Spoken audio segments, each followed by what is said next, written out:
Welcome back, detectives. Let's dive into another horrible case. The case of Cassy Farrington. Cassy was born on December 22, 1990, in Virginia. She was the second of 4 children to Chuck and Darlene Brooks. Cassy excelled academically and was an active student, she becoming a member of the National Honor Society and participating in sports. Her initial goal was to pursue a career in medicine. However, when Cassy turned 16, her life drastically changed. She became pregnant, which led her to change her future goals and plans. Several major changes in Cassy's life occurred in the next month. Cassy graduated from high school, gave birth to a baby, married Bradley Farrington, and moved out of her parents' house, all within a brief period, just 1 month. Several years later, she had another child. But over time, her family relationship began to deteriorate. Ultimately, the marriage ended in divorce.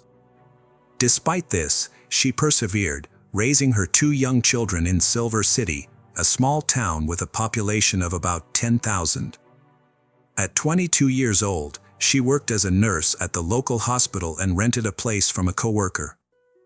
As she turned 23, Cassy entered into a new relationship with a man named David Barry. He bonded quickly with her children, and she felt grateful for the way things were going good. Rather than rushing into things, they focused on building a life as a family unit.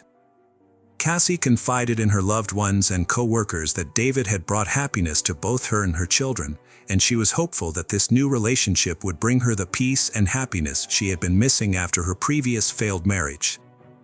On March 24, 2014, Cassy phoned her parents after finishing her night shift at the Silver City Hospital. They chatted for a few minutes, during which she shared her plan to drive home, pick up her children, and take them to school. Afterward, she intended to return home and rest for a couple of hours before picking her children up from school later that day. School staff called Cassy's parents when they couldn't reach her. Her children had finished their classes, but Cassy hadn't shown up to pick them up. Cassy's mother tried calling her, but there was no answer. Thinking Cassy might have overslept after a night shift, her mother asked Cheryl, her landlord, to check if Cassy was home and if she was okay. Cheryl went to the house and knocked on the door, but no one answered. She then walked around the house and peered through the back door window, noticing water pouring from the bathroom into the kitchen.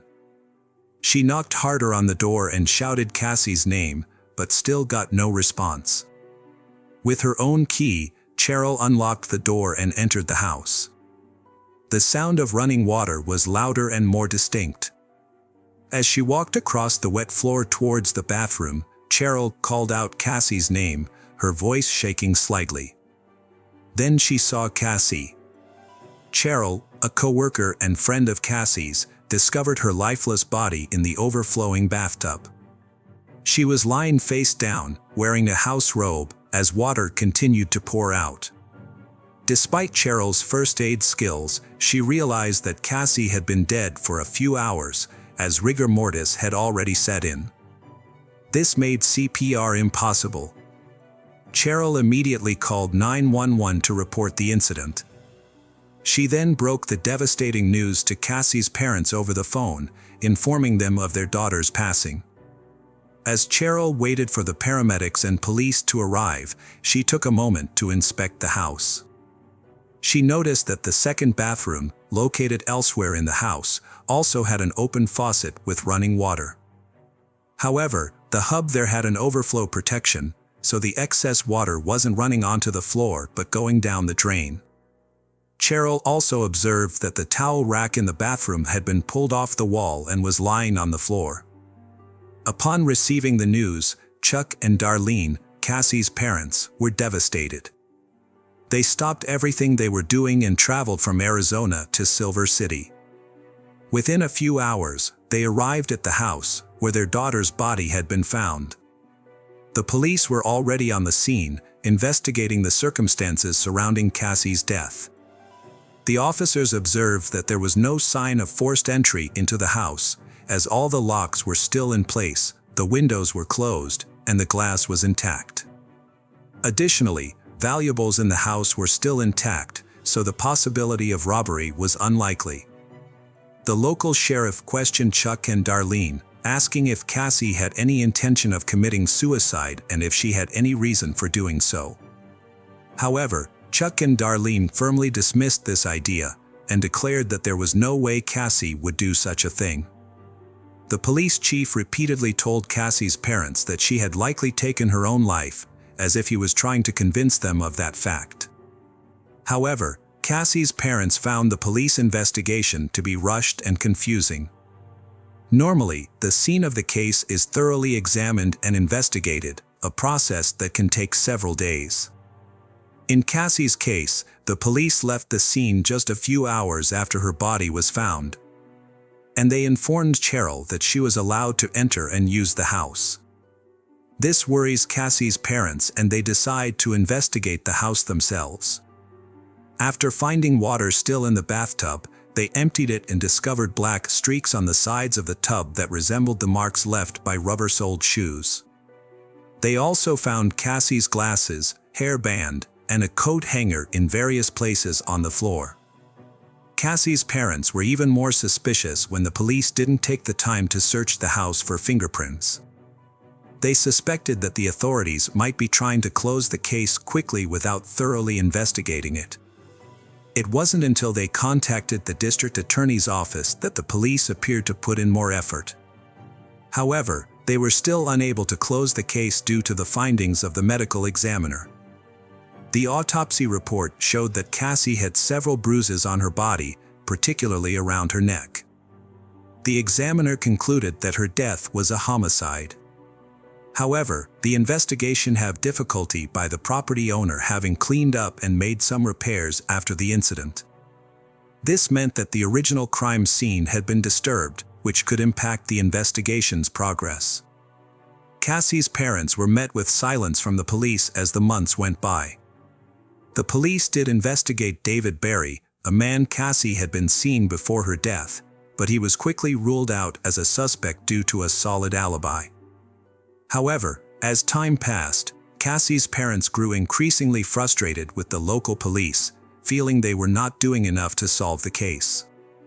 Their concerns led Chuck and Darlene to request a meeting with the chief district attorney to voice their dissatisfaction with the handling of the investigation, specifically with Detective Jose Sanchez. After reviewing the case file, the district attorney agreed with the parents, finding that Jose had made numerous errors. As a result, Jose was removed from the case and a more experienced detective took over. From the start, Cassy's family and friends suspected her ex-husband, Bradley Farrington, was responsible for her death. At the time of Cassy's passing, Cassy and Bradley was entangled in a heated custody battle over their children. And Bradley stood to gain the most from Cassy's death because he will win custody of the child. Bradley Farrington is a former Silver City police officer who had just retired a few months before Cassy's death, and his good relationship with investigators kept him from being considered a suspect. However, Bradley had a clear motive for the crime and possessed the necessary knowledge to destroy evidence. He was well aware of police procedures and how to cover his tracks. For example, the bath water will wash away any remaining DNA evidence on the body, as well as erase shoe prints on the floor.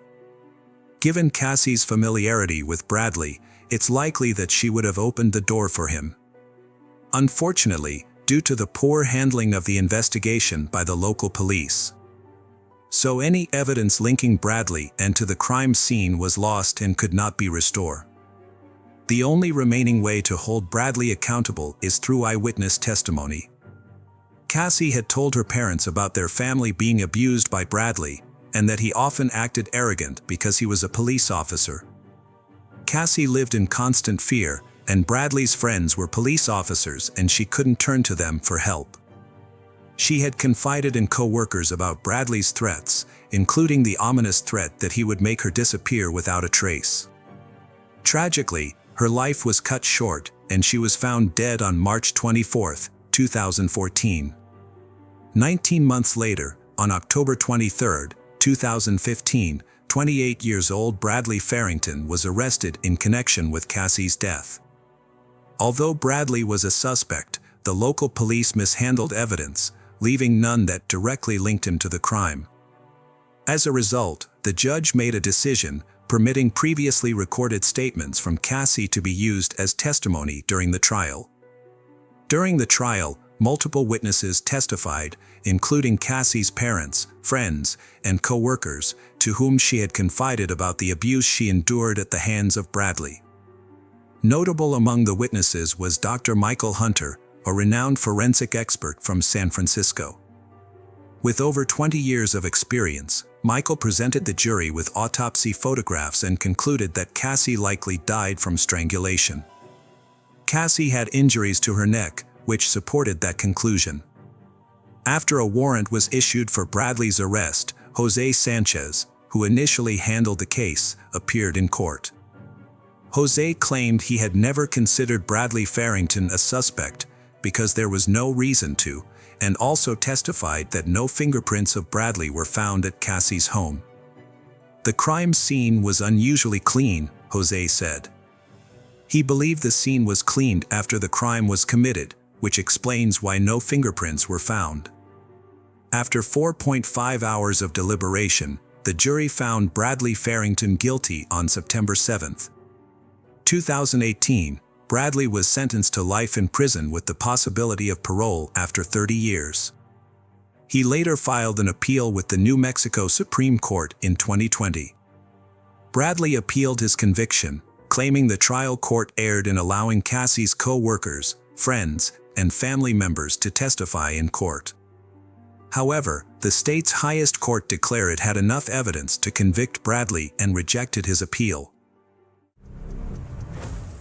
Hello friends, welcome to our channel. Today we're going to take a look at another horrible case with you. The case of Abril Perez. Abril Perez was born on November 18, 1971, in Monterrey, Mexico. She was the second of 3 children to parents Maria del Sacramento Saganon and Manuel Perez. Raised alongside her older brother Javier and younger sister Ana, the family lived modestly, but provided their children with a good education and motivated them to aspire to a better life. Abril excelled in school, showed a talent for mathematics and entrepreneurial skills, and dreamed of obtaining a high-quality higher education to secure a well-paying job with career advancement opportunities. After finishing high school, Abril was admitted to the most prestigious university in Nuevo León, where she earned a master's degree in finance and business administration. Upon graduating, she was hired in the sales department of one of the country's largest and fastest-growing companies. A few years later, she ventured into digital sales and quickly rose through the ranks, becoming the executive director of the company within 2 years. Abril was young, beautiful, successful, ambitious, and steadily advancing towards the life she had always dreamed of. She built a brilliant career, supported her family, and was full of plans for the future. However, her personal life remained unsettled, which disappointed her loved ones. Nevertheless, she was confident she would find true love and live a long, happy life. Little did Abril know how her marriage to the perfect man would turn out. Abril met Juan Carlos in the mid-1990s when her career was taking off. They were both ambitious, which created a strong connection between them. He was captivated by her beauty, charm, kindness, and intelligence, while she was drawn to his sharp intellect and determination. As their companies collaborated on projects, they crossed paths several times, eventually leading Juan Carlos to realize he was in love with Abril. Through mutual acquaintances, he obtained her phone number and asked her out on a date. The feelings were mutual, and their relationship developed quickly. By 1998, they decided to formalize their relationship with a wedding. By then, they had both achieved considerable career success and were involved in developing online stores, which showed great promise. Their life resembled a true fairy tale, evoking envy and admiration among their peers. After 3 years of marriage, Abril gave birth to their first child, a daughter named Ana Cecilia. 2 years later, they had a son named Juan Carlos Jr., And another 2 years after that, they welcomed a third child, a boy named Julio Andreas. Despite having 3 young children, Abril managed to balance her parental responsibilities with her career advancement, barely taking any maternity leave. From the outside, the Perez Sanchez family seemed perfect, wealthy, successful, and happy. However, appearances were deceiving. Behind closed doors, Juan Carlos showed his true nature, being hot-tempered, aggressive, and harsh. He was intolerant of compromise, insisting that everything had to be exactly as he wanted. Over time, his behavior worsened, and verbal altercations escalated into physical confrontations. After the birth of their first daughter, Juan Carlos briefly softened, trying to control his emotions, but it didn't last long. By the time the third child was born, he no longer even tried to be a good father or husband. He would vent his anger on Abril, insulting and belittling her, and her tears seemed to lift his spirits. He regularly physically harmed her, often in ways that left no visible marks on her body, so she could hide the bruises under clothing or mask them with makeup. All this was done to protect his flawless reputation and pride himself on being a model family man, loving husband and father. Abril kept silent for years, trying not to tell even her sister and mother about the ongoing nightmare. She earned well and could have raised the children on her own. But her husband was a wealthy and influential man who could easily take the children away from her through the courts. By 2010, the ideal family facade had begun to crumble, and those who once admired them started to suspect that something was terribly wrong behind closed doors. Abril was not just subdued, but deeply distressed, visibly thin, sleeping poorly, and frequently sporting bruises on her face and body that became increasingly difficult to conceal. In public, Juan Carlos maintained a calm and confident demeanor, pretending that nothing was amiss, playing the role of a loving and caring husband, interacting with his wife politely and affectionately. However, at home, he transformed into a monster, making it increasingly dangerous for Abril to be near him. Despite pleas from loved ones to divorce him, Abril stubbornly insisted that everything was fine and that she would handle the problems with her husband herself. In 2014, Juan Carlos's career reached its peak when he became the head of a major trading company, making him one of the most influential people in the field. After this promotion, the family moved to Mexico City, settling in a large house in one of the capital's best neighborhoods. Their children attended an elite private school, and Abril sincerely hoped that the move would positively affect their relationship. Contrary to expectations, the change only made Juan Carlos continue to physically harm and insult his wife, even doing so in front of their children. He began to groundlessly accuse her of infidelity, and whenever she tried to defend herself, he resorted to using his fists. He monitored her phone and emails, forbade her from using social media, and later even hired a private detective to follow her and photograph any men who came near her. Over the next 4 years, Abril tried everything to save her marriage, despite her husband's behavior becoming utterly unbearable. She lived in a never-ending nightmare that outwardly seemed like a happy and successful union, with many even envying her for having a prominent, influential, wealthy, and seemingly caring husband. In 2018, the Sanchez family traveled to Monterrey to celebrate Catholic Christmas with the Perez family. However, Juan Carlos behaved towards his wife as he was accustomed, not shying away from her parents, who were horrified by what they witnessed. At that moment, Abril realized things could not continue this way and informed her husband that she would file for divorce once they returned to Mexico City. Hearing this, Juan Carlos flew into a rage, grabbing her throat and squeezing so tightly that she nearly lost consciousness. Only her mother, Maria del Soro, entering the room and raising the alarm prevented a tragedy. When the family returned to their home in the capital, Abril prepared for divorce, moving from the marital bedroom to a small guest room. However, this did not save her from her tyrannical husband.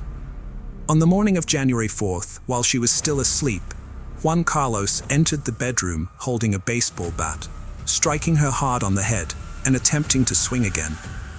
Half awake, Abril barely understood what was happening, but managed to slip off the bed just in time, literally saving her own life. She began to scream, and the children ran into the room having heard the noise. The youngest son shielded his mother with his body while the eldest son took the bat from his father. Together, they fled the house and headed to the hospital, where doctors diagnosed Abril with a serious concussion and a deep laceration above her eyebrow, requiring stitches. As soon as his wife and sons left the home, Juan Carlos contacted his lawyer to explain the situation and asked for help in resolving it. He also posted on his social media page, claiming that his wife had betrayed him, was unfaithful, and intended to leave him for another man, taking their children and attempting to take all their jointly acquired assets. Moreover, he claimed that his wife had stolen all the money from their home safe, and that when he tried to stop her, she injured him with a knife in the shoulder. As proof of his innocence, Sanchez shared photos of a bloody knife and stains on the floor, but these were later revealed to be fake. The blood was from Abril's own room, and the knife photo was taken from the internet. Despite this, his friends believed him and shared his story on social media, sparking widespread outrage. Meanwhile, Abril had filed a police report against Sanchez, accusing him of attempting to kill her. After being released from the hospital, she moved out of their home with their sons and was granted temporary custody. Their adult daughter, who was in college, also sided with her mother and condemned her father's behavior. Sanchez was ordered to pay a small amount of alimony to Abril and their sons, but he disagreed with the amount. He faced a potential prison sentence, but as an influential businessman, he was confident he would avoid punishment. Abril returned to her parents' home in Monterrey, where she filed for divorce and began offering online consultations to women in similar situations. She planned to open a center for psychological and legal assistance for victims of domestic violence. 8.5 months after the incident, Sanchez was finally arrested and charged with femicide, bodily harm, and attempted murder. He was jailed for over a month, but managed to appeal the pretrial detention decision and was released.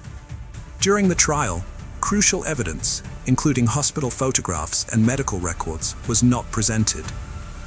The judge deemed the testimonies of Abril and her sons insufficient and released Sanchez, stating that his actions did not pose a direct threat to Abril's life.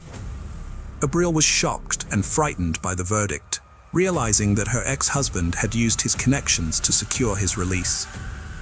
She sent an official letter to the judge expressing fear for her life, but it had no impact. Immediately after being released, Sanchez began legal proceedings against Abril for custody of their sons, forcing her to return to Mexico City for court sessions. Abril arrived in Mexico City with her children on November 25th, fearing for their safety after a court session. As they drove to the airport, a motorcyclist stopped at a traffic light, pulled out a handgun, and fired twice at Abril, who was sitting in the front passenger seat. One bullet grazed their younger son, but none of the children were seriously hurt. Abril was rushed to the hospital, where doctors fought to save her life for over 6 hours, but unfortunately, she died that evening due to severe injuries and significant blood loss. Abril's family, convinced that her ex-husband Juan Carlos was behind the brutal act, urged authorities to arrest him. However, law enforcement stated that without identifying the shooter, it was difficult to discuss motives and couldn't claim that it was a hitman sent by Sanchez. The case was not classified as femicide until further investigation, and Juan Carlos remained free. After Abril's death, her children were placed in the care of their maternal relatives, while their father, Juan Carlos Sanchez, prepared to fight for custody in court.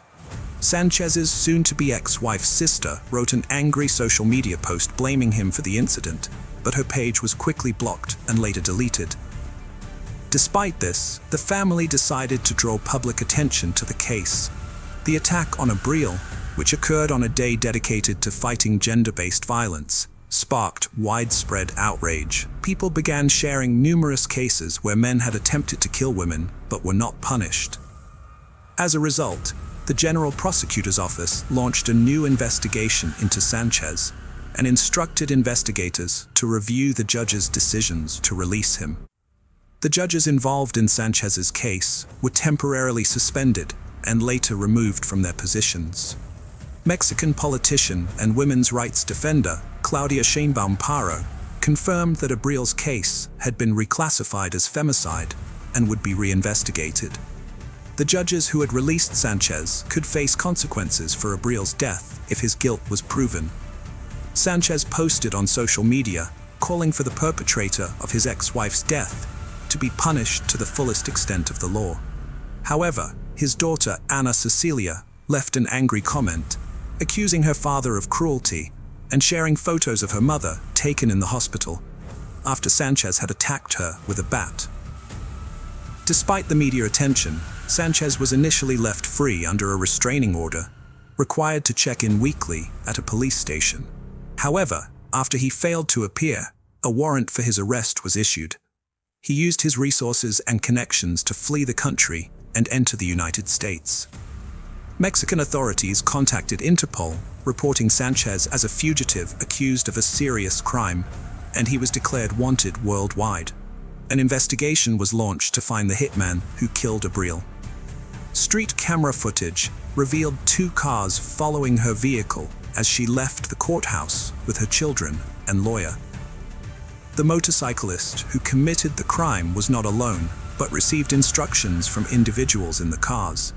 It took investigators several months to identify some of the participants, and 2 suspects were finally arrested on March 5, 2020. Surprisingly, they did not resist arrest and began cooperating with authorities, hoping to reduce their sentences.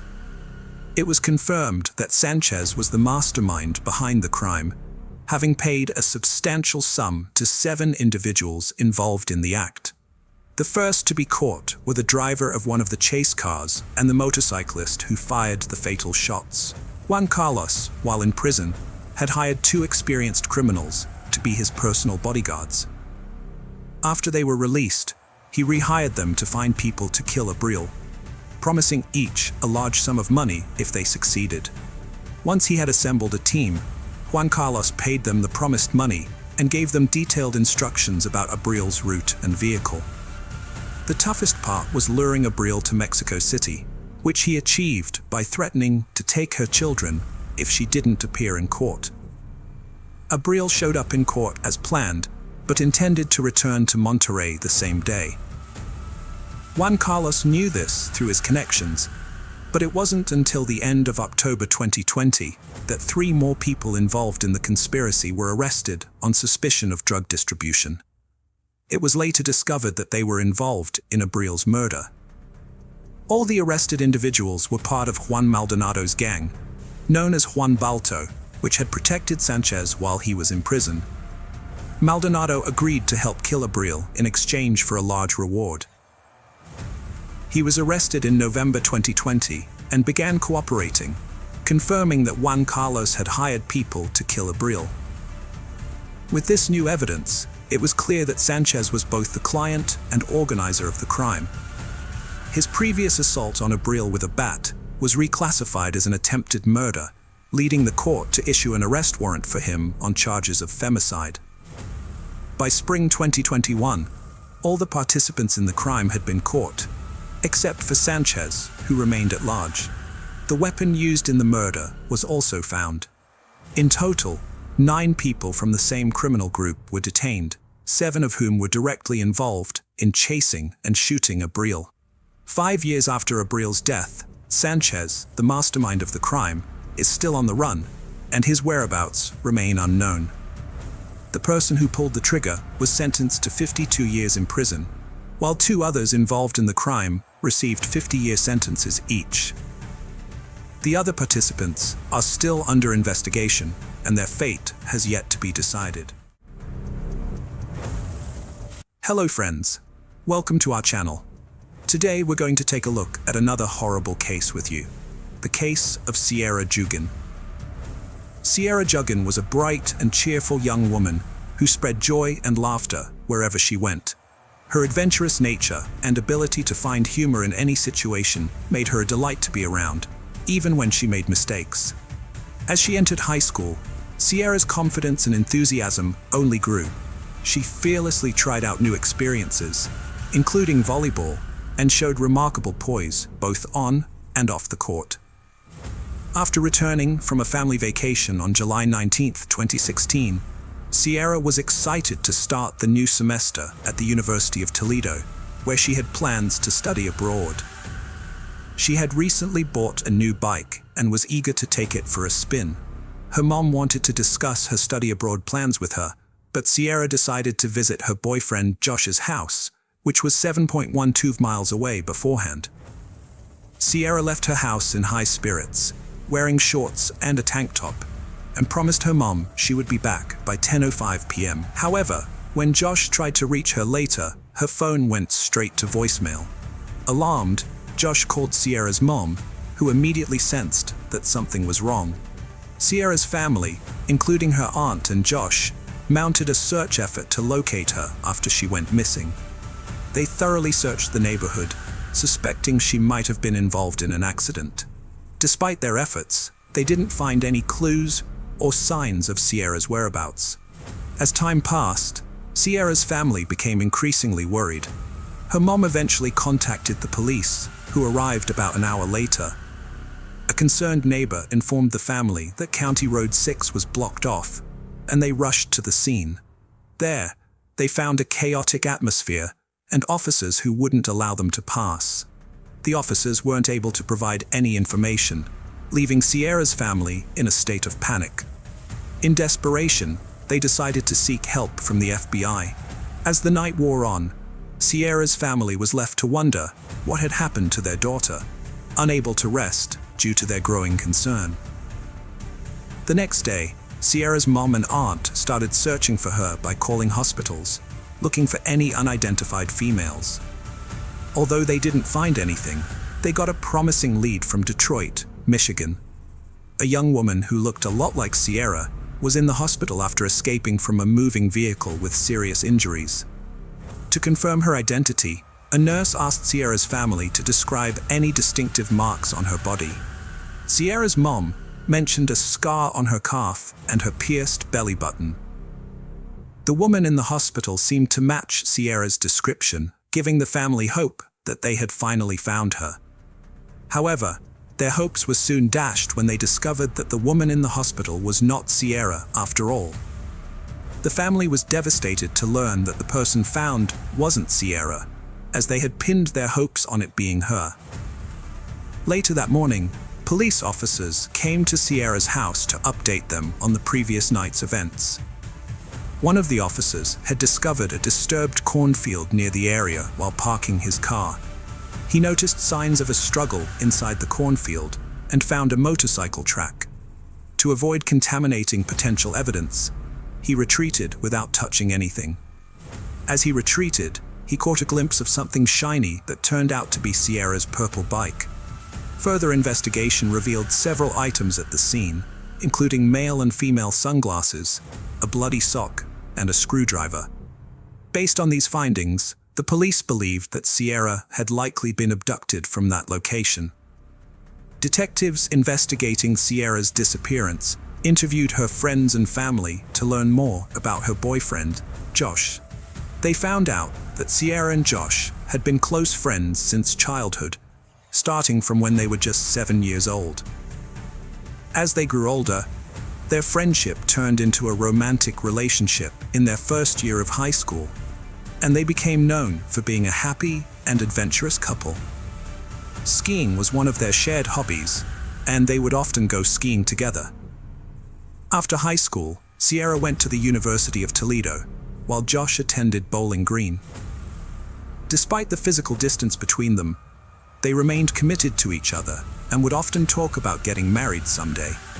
However, Sierra wanted to focus on her education before settling down, showing how dedicated she was to her studies. Despite the challenges of being apart, their relationship remained strong and serious. On July 19th, Detectives learned that Sierra had visited Josh's house in the early afternoon. She left his house around 6:30 p.m. to return home, and Josh, concerned for her safety, accompanied her on his motorcycle for part of the way. However, after a few miles, Sierra insisted that Josh turn around and let her ride her bike the rest of the way home alone. Josh reluctantly agreed, and they parted ways. Josh headed back on his motorcycle, while Sierra continued riding her bike. During the investigation into Sierra's disappearance, detectives found motorcycle tracks in the cornstalks near Sierra's bike. This discovery raised a key question: did these tracks come from Josh's motorcycle?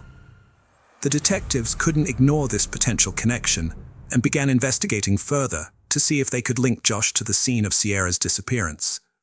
They set up a command post to gather and analyze any relevant clues. A promising lead emerged quickly.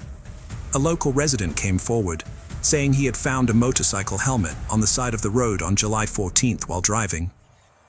He picked it up and stored it in his truck. After learning about Sierra's disappearance, he examined the helmet more closely and discovered red stains that appeared to be blood. The helmet was found in the same general area where Sierra's bike was discovered in the cornfield. The detectives asked Josh about his motorcycle helmet, and to their relief, he produced it, confirming he had it with him. They also verified his alibi by speaking with his parents, like ruling him out as a suspect. Although visibly shaken, Sierra's family never considered Josh responsible for her disappearance. The detectives were determined to identify the owner of the blood-stained helmet, recognizing the significance of DNA evidence. They sent the helmet to the crime lab for testing, anticipating a potential breakthrough. The detectives waited patiently for the results, hoping it would lead them closer to solving the case. The news of Sierra's disappearance spread quickly throughout the town, prompting the community to come together to search for her. Citizens joined forces, organizing search parties that scoured every possible area, searching for any clue that could lead to her whereabouts. As the townspeople worked tirelessly to bring Sierra home safely, they felt a strong sense of unity. To show their support, the community organized a candlelight vigil at the local high school. The atmosphere was emotional, filled with grief, hope, and determination. Hundreds of people gathered, holding candles and sending their thoughts and prayers for Sierra's safe return. After 2 days of investigation, the police received a tip about a suspicious van seen speeding through the area. They suspected that Sierra might have been taken in the van, possibly falling victim to sex trafficking. The police received a tip about a license plate number linked to a van that was speeding through the area where Sierra went missing. They interviewed the van's owner, who explained that he had sped up because another vehicle had suddenly approached from behind, possibly a family member searching for Sierra. This had startled him, causing him to quickly leave the area, which may have given the impression that he was involved in Sierra's disappearance. After 48 hours of investigation, the police had no leads on Sierra's whereabouts. As each day passed, her family's hopes of finding her alive were dwindling. The police continued their door-to-door search, which eventually led them to a nearby farm that belonged to James Worley. The farm had several structures, including a house, a trailer, and a large barn. The police questioned James Worley about the day Sierra disappeared, hoping to get any information that could help them find her. To the detectives' surprise, James revealed that he had been riding his motorcycle on the day Sierra went missing. However, he claimed that his bike had broken down, causing him to lose some items, including a screwdriver and his helmet. The detectives were stunned, as these were the same items found at the scene of Sierra's abduction. This revelation raised significant suspicions about James. The detectives were determined to investigate further and questioned James about Sierra's disappearance. They noticed scratches on his face, indicating that he had been involved in a struggle. This discovery only increased their suspicions and raised more questions. They wondered if the scratches were the result of a confrontation with Sierra. The detectives decided to investigate James's background, hoping to uncover relevant information. What they discovered sent chills down their spines. James had a dark criminal history, including a previous attempt to abduct a 26-year-old woman named Robin Garder on July 4, 1989.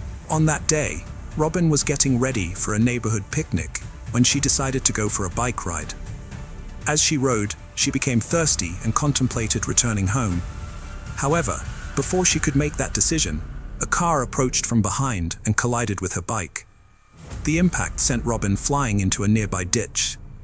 The driver, who later turned out to be James, approached Robin and asked if she was okay.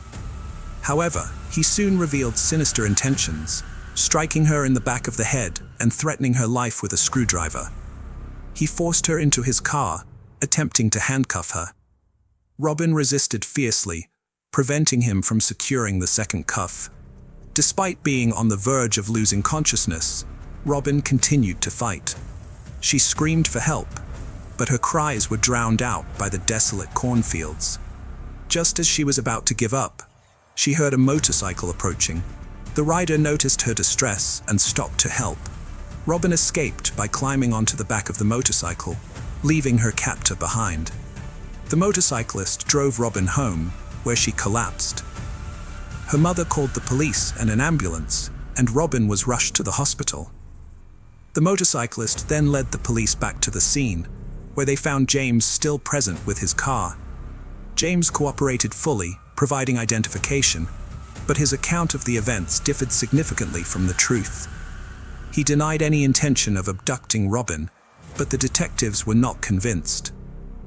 James Worley claimed that he had to restrain Robin with handcuffs after a bike accident to prevent her from harming herself, not to harm her. He said he was concerned about her well-being and wanted to get her help.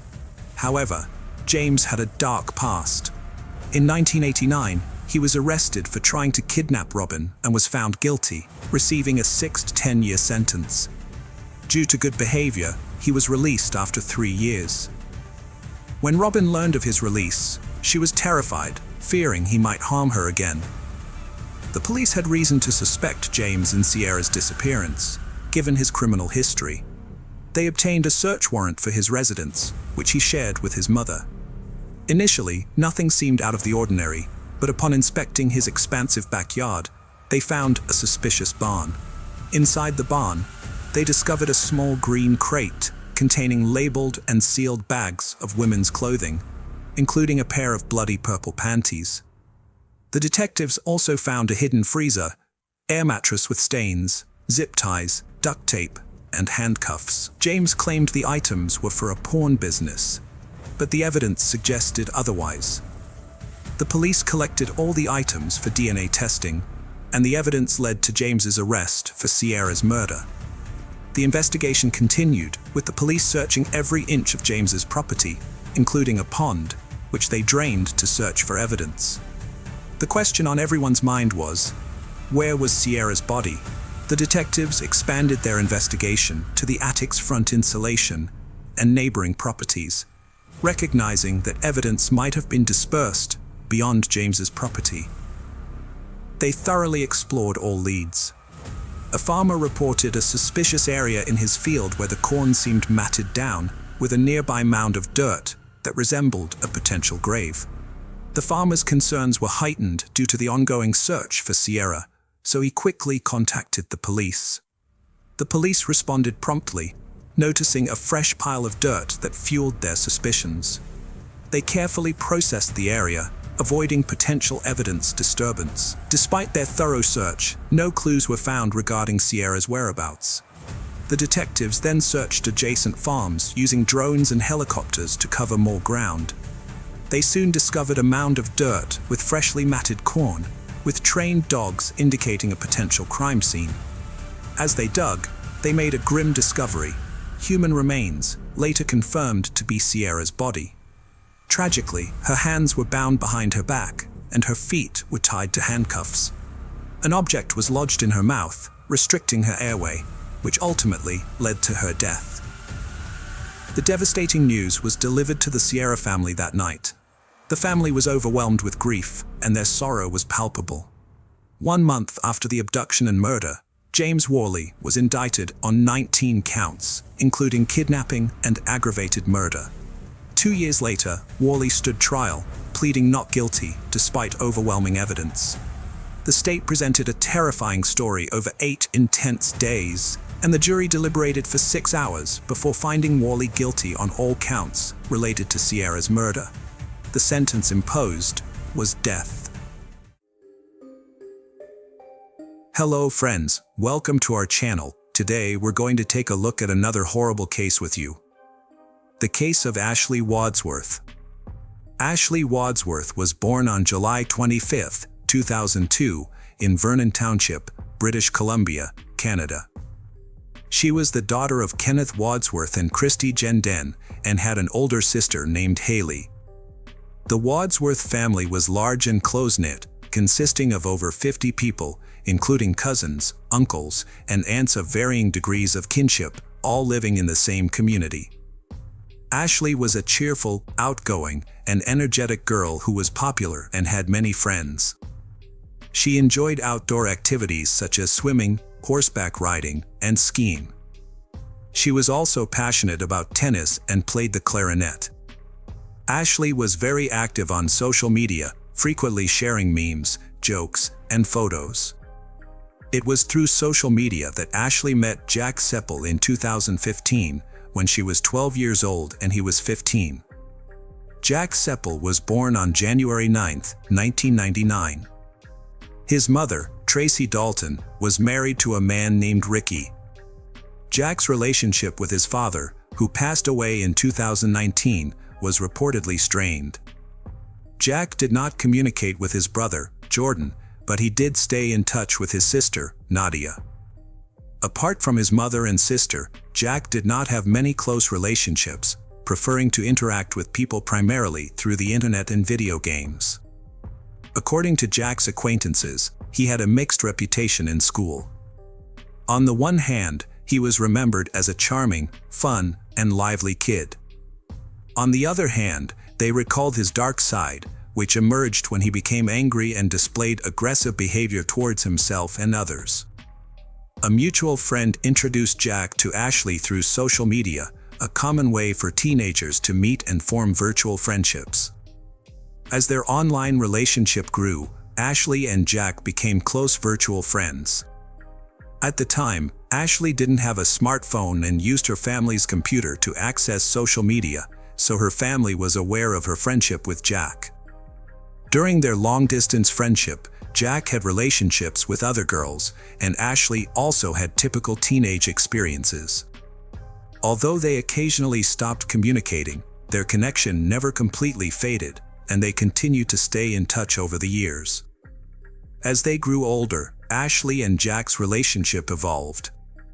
They started communicating through video calls, which led to a more intimate and romantic relationship. Jack became a familiar figure to Ashley's family, who would often greet him warmly when they saw him talking to the guys. He also sent Ashley gifts, such as teddy bears and purses, on multiple occasions.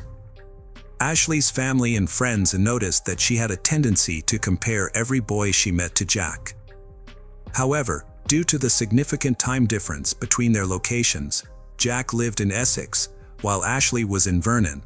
They struggled to find time to talk, often waking up too early and going to bed too late. As Ashley turned 15 in 2018, she began to express a desire to meet Jack in person. However, her family refused to let her travel alone to another continent. Like many young couples, they occasionally argued, and when Ashley would block Jack on social media during these fights, he would find ways to contact her again, creating new accounts or sending messages through his sister or acquaintances. This behavior was seen as disturbing and intrusive by Ashley's loved ones, but she continued to insist that Jack was a kind and compassionate person.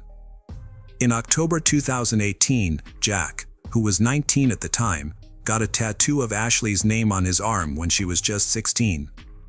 Her parents thought this display of affection was excessive and warned her to be cautious. However, Jack soon began exhibiting jealous and violent behavior. He would become angry if he suspected Ashley was talking to other guys, despite continuing to date other girls himself. He claimed Ashley was his favorite and swore his loyalty to her alone.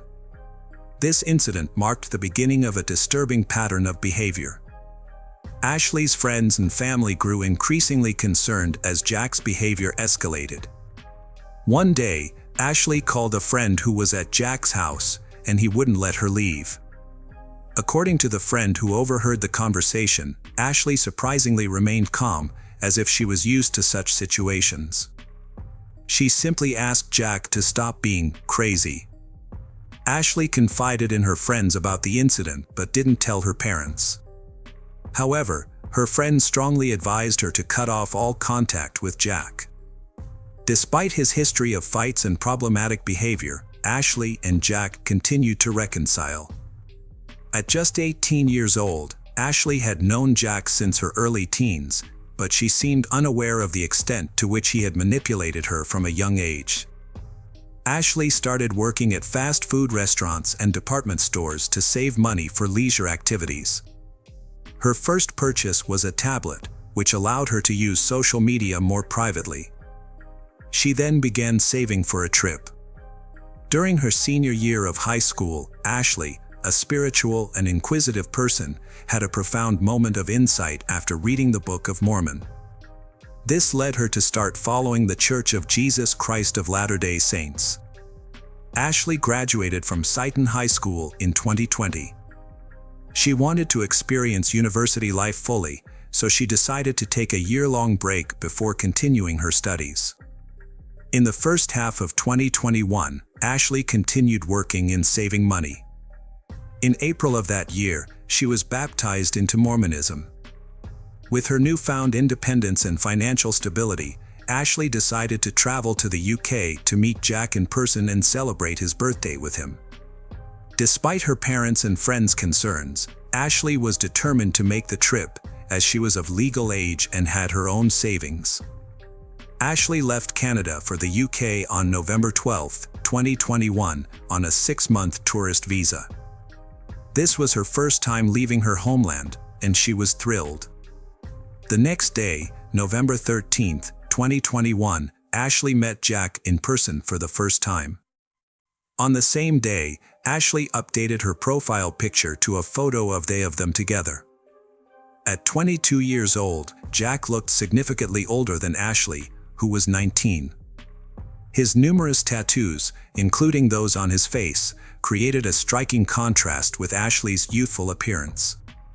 During her stay in London, Ashley lived with Jack in his house, located in a public housing estate in northwest Chelmsford. The neighborhood had a questionable reputation, but they spent time exploring the nicer areas of the city in Essex. Jack seemed like the same charming and caring person Ashley had met online, often showering her with compliments and taking romantic selfies.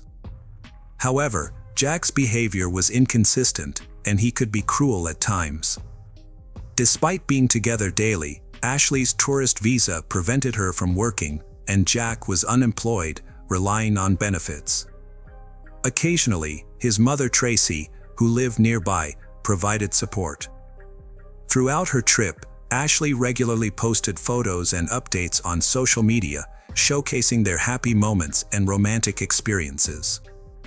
The pictures often featured they embracing, highlighting their seemingly joyful relationship.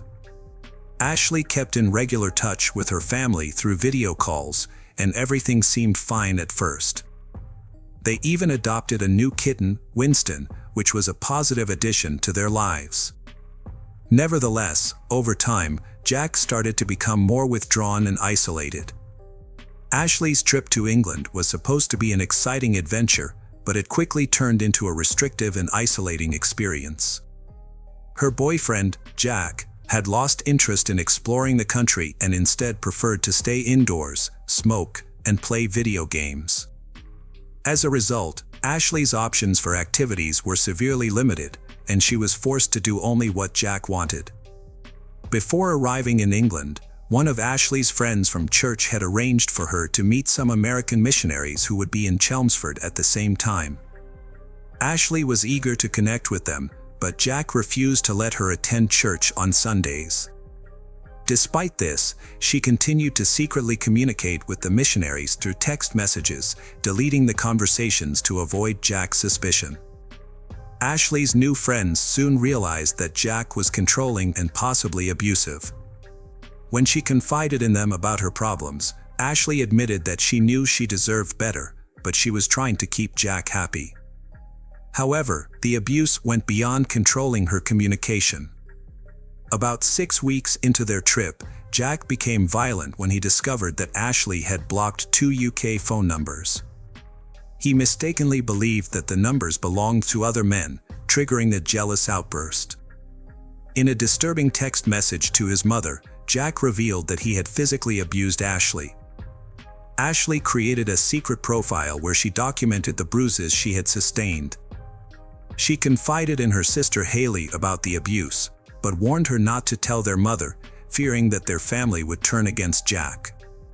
After Jack overdosed on anti-anxiety medication in late December 2021, Ashley was tasked with overseeing his medication as his caregiver. She kept this responsibility a secret from her mother and friends, but Haley inadvertently revealed the truth.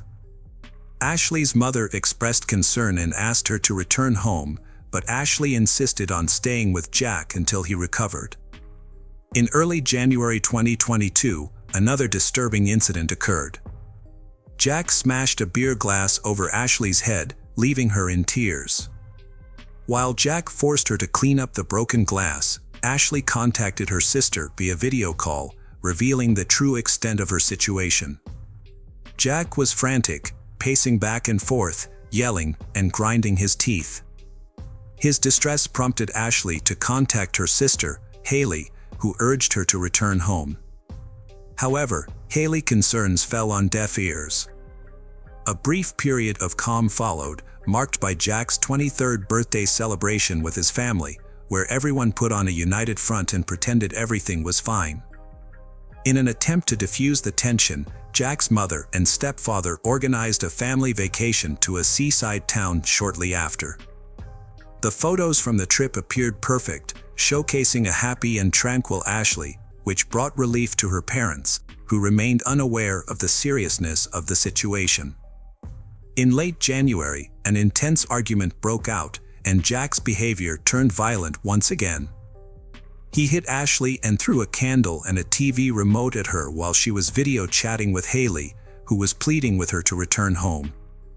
Although Ashley had initially agreed, she ultimately decided to stay.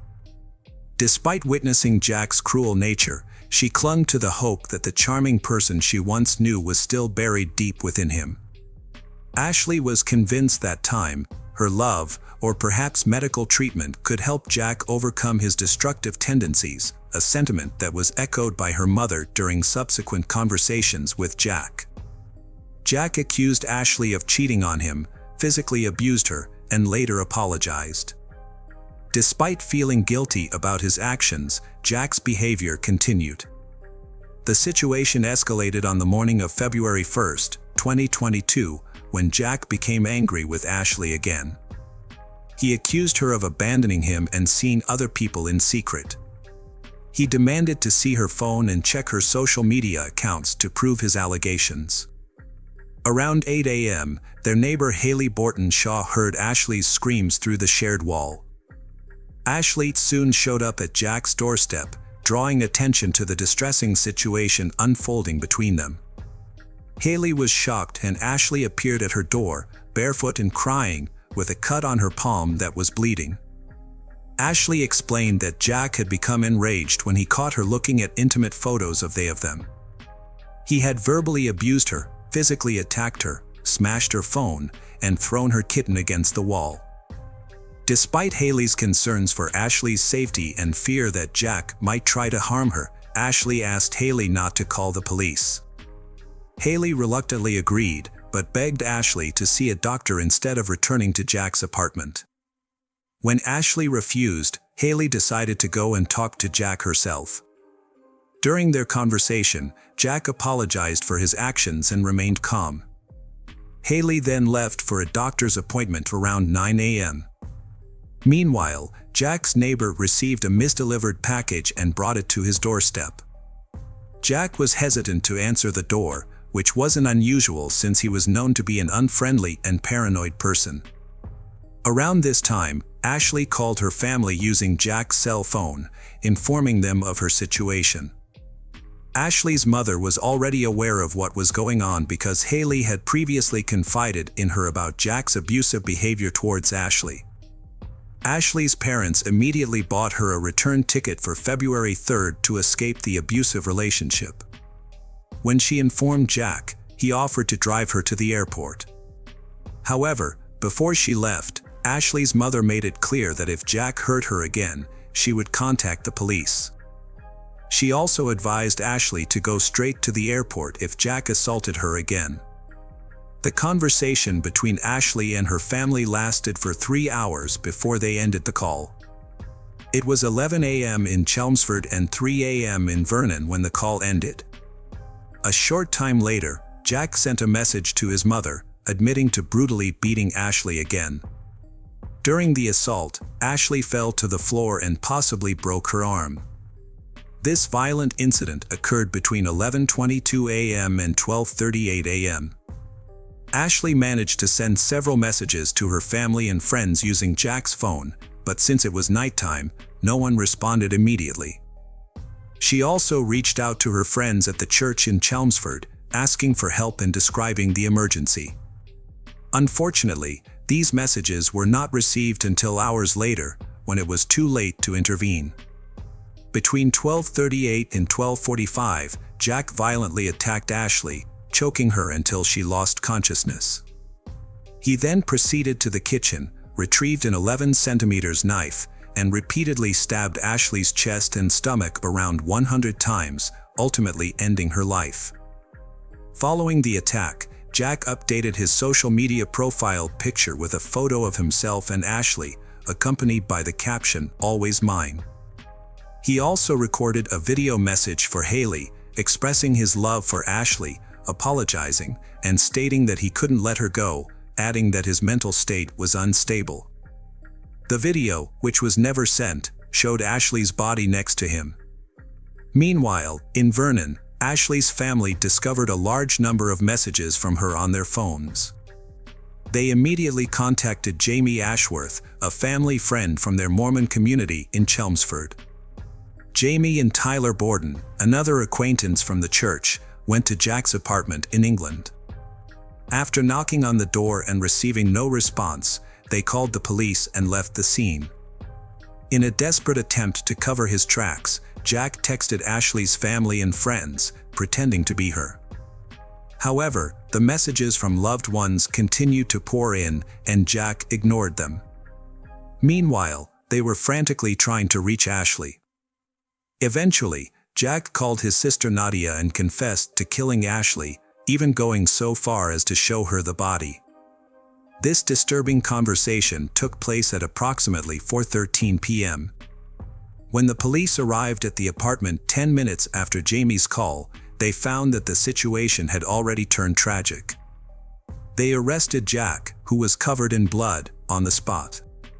He told the officers that he had experienced a psychotic episode and confessed to the crime. As a result, he was taken into custody and sent to Chelmsford Prison.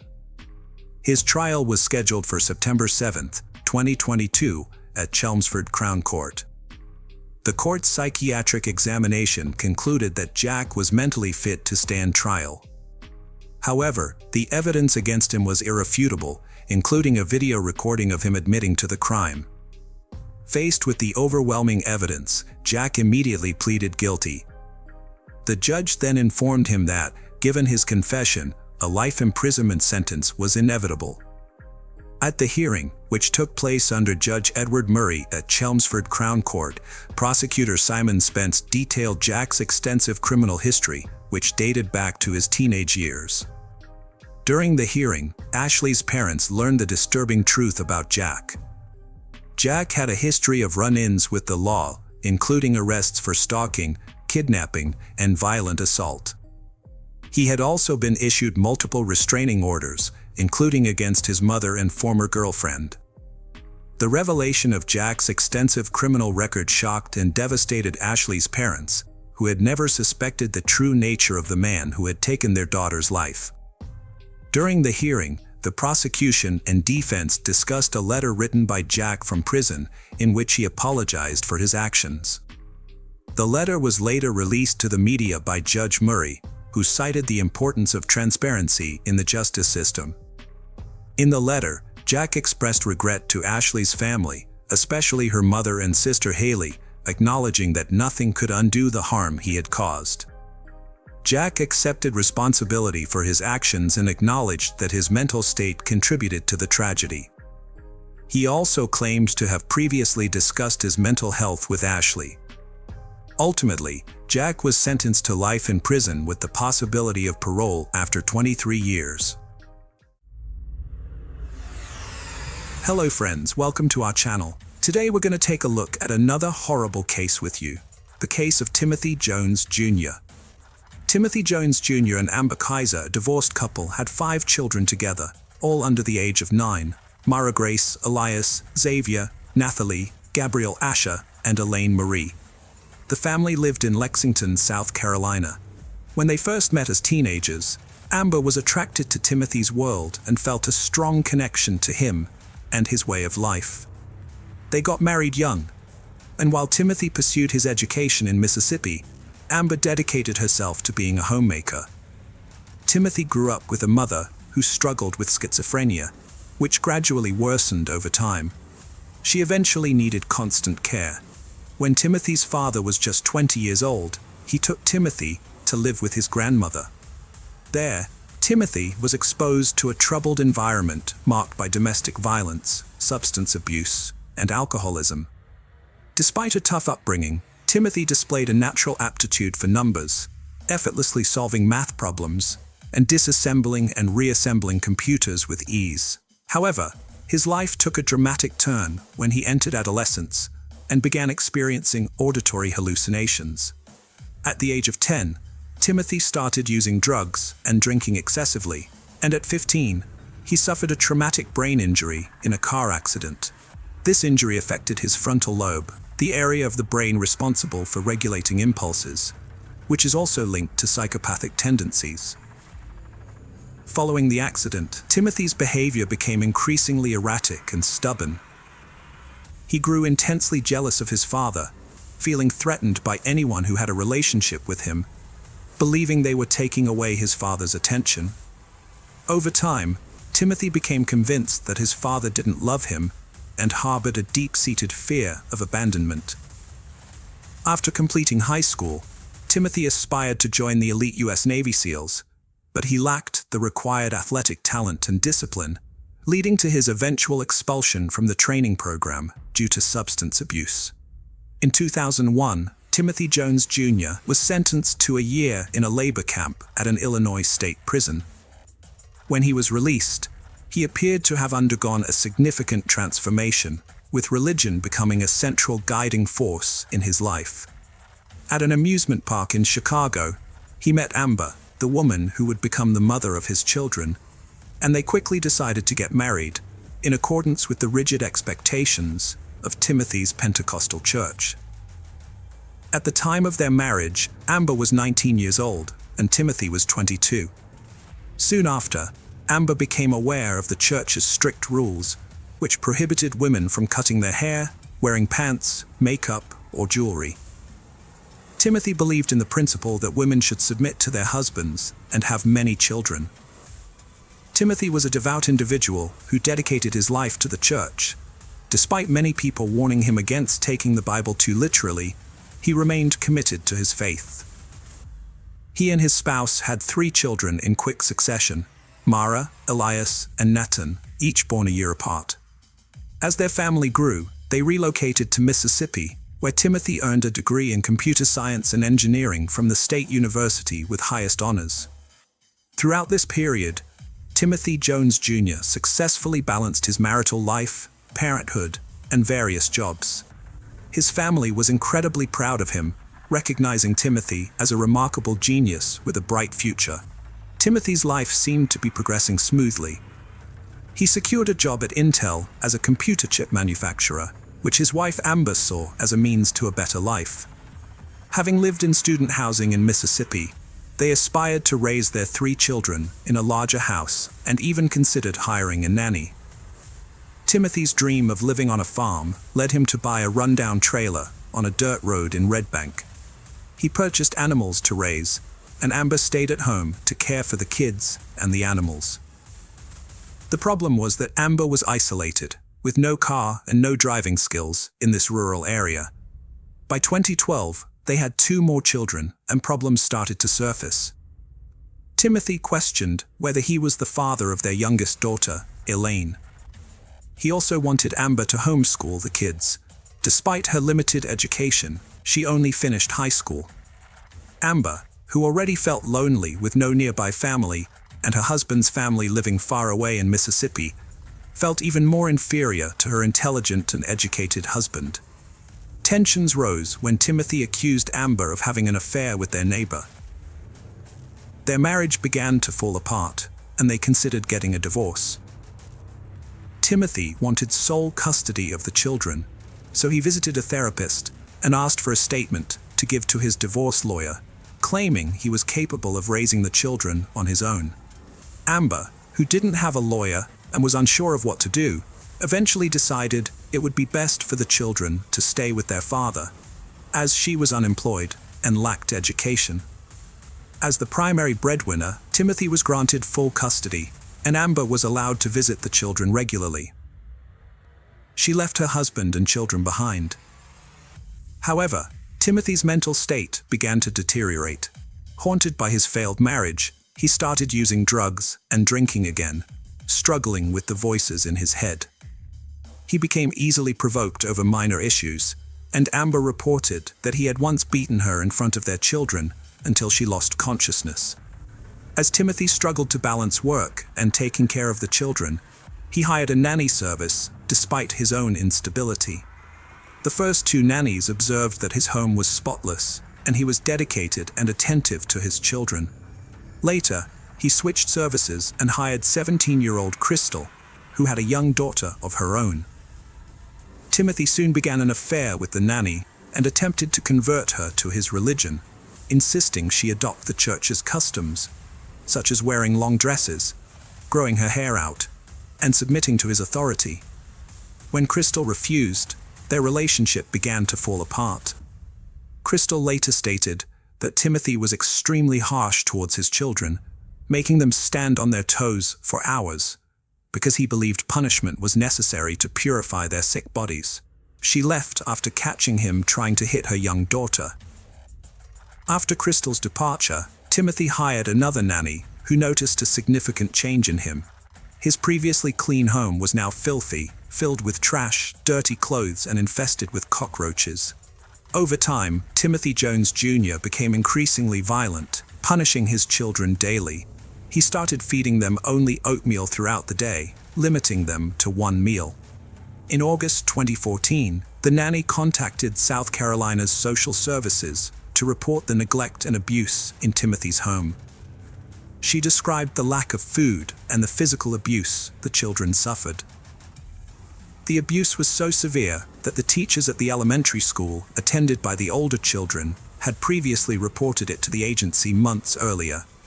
The agency had required Jones to sign a written promise never to mistreat or hit his children again, as they often arrived at school with bruises. On the afternoon of Thursday, August 28, 2014, Timothy picked up his 3 older children from elementary school and his 2 younger ones from the nanny around 7 p.m. Timothy became enraged about some broken outlets in their mobile home. He questioned his 6-year-old son Nathan about the damage, and when Nathan denied any involvement, Timothy forced Nathan to do push-ups, squats, and other exercises repeatedly, while whipping him with a belt whenever he slowed down. Amber, Timothy's ex-wife, called to talk to her kids. During the call, Nathan told his mom about the punishment he got for breaking some outlets, saying it was an accident. Timothy got angry, ended the call, and told Amber to stop protecting Nathan. After hours of being punished, Nathan was extremely tired, dehydrated, and begging for it to stop. He passed out, and Timothy carried him to bed, leaving him alone without water or any help. Phone records show that Amber tried to call back 8 more times, but Timothy didn't answer. Around 1 a.m., Timothy searched for a specific scene from the movie American History on YouTube. Even though he knew Nathan was already unconscious. At around 1 a.m., Timothy took his 8-year-old daughter Mia to a local store to buy 10 packs of cigarettes. When they got back home, Timothy grabbed Mia and started choking her. Then he went to his 7-year-old son Elias and did the same thing. After that, he took off his belt and went to his 2-year-old son Gabriel and 1-year-old daughter Elaine, putting the belt around their necks and pulling until they stopped breathing. Seeing that the kids weren't moving, Timothy took their sheets and blankets, wrapped each of them separately, and put them in the back seat of his car. On Friday, August 29th, Jones's father called him at 7:43 a.m., but got no response. Later, at 9:36 a.m., the nanny tried calling Jones and finally got through to him on her second attempt.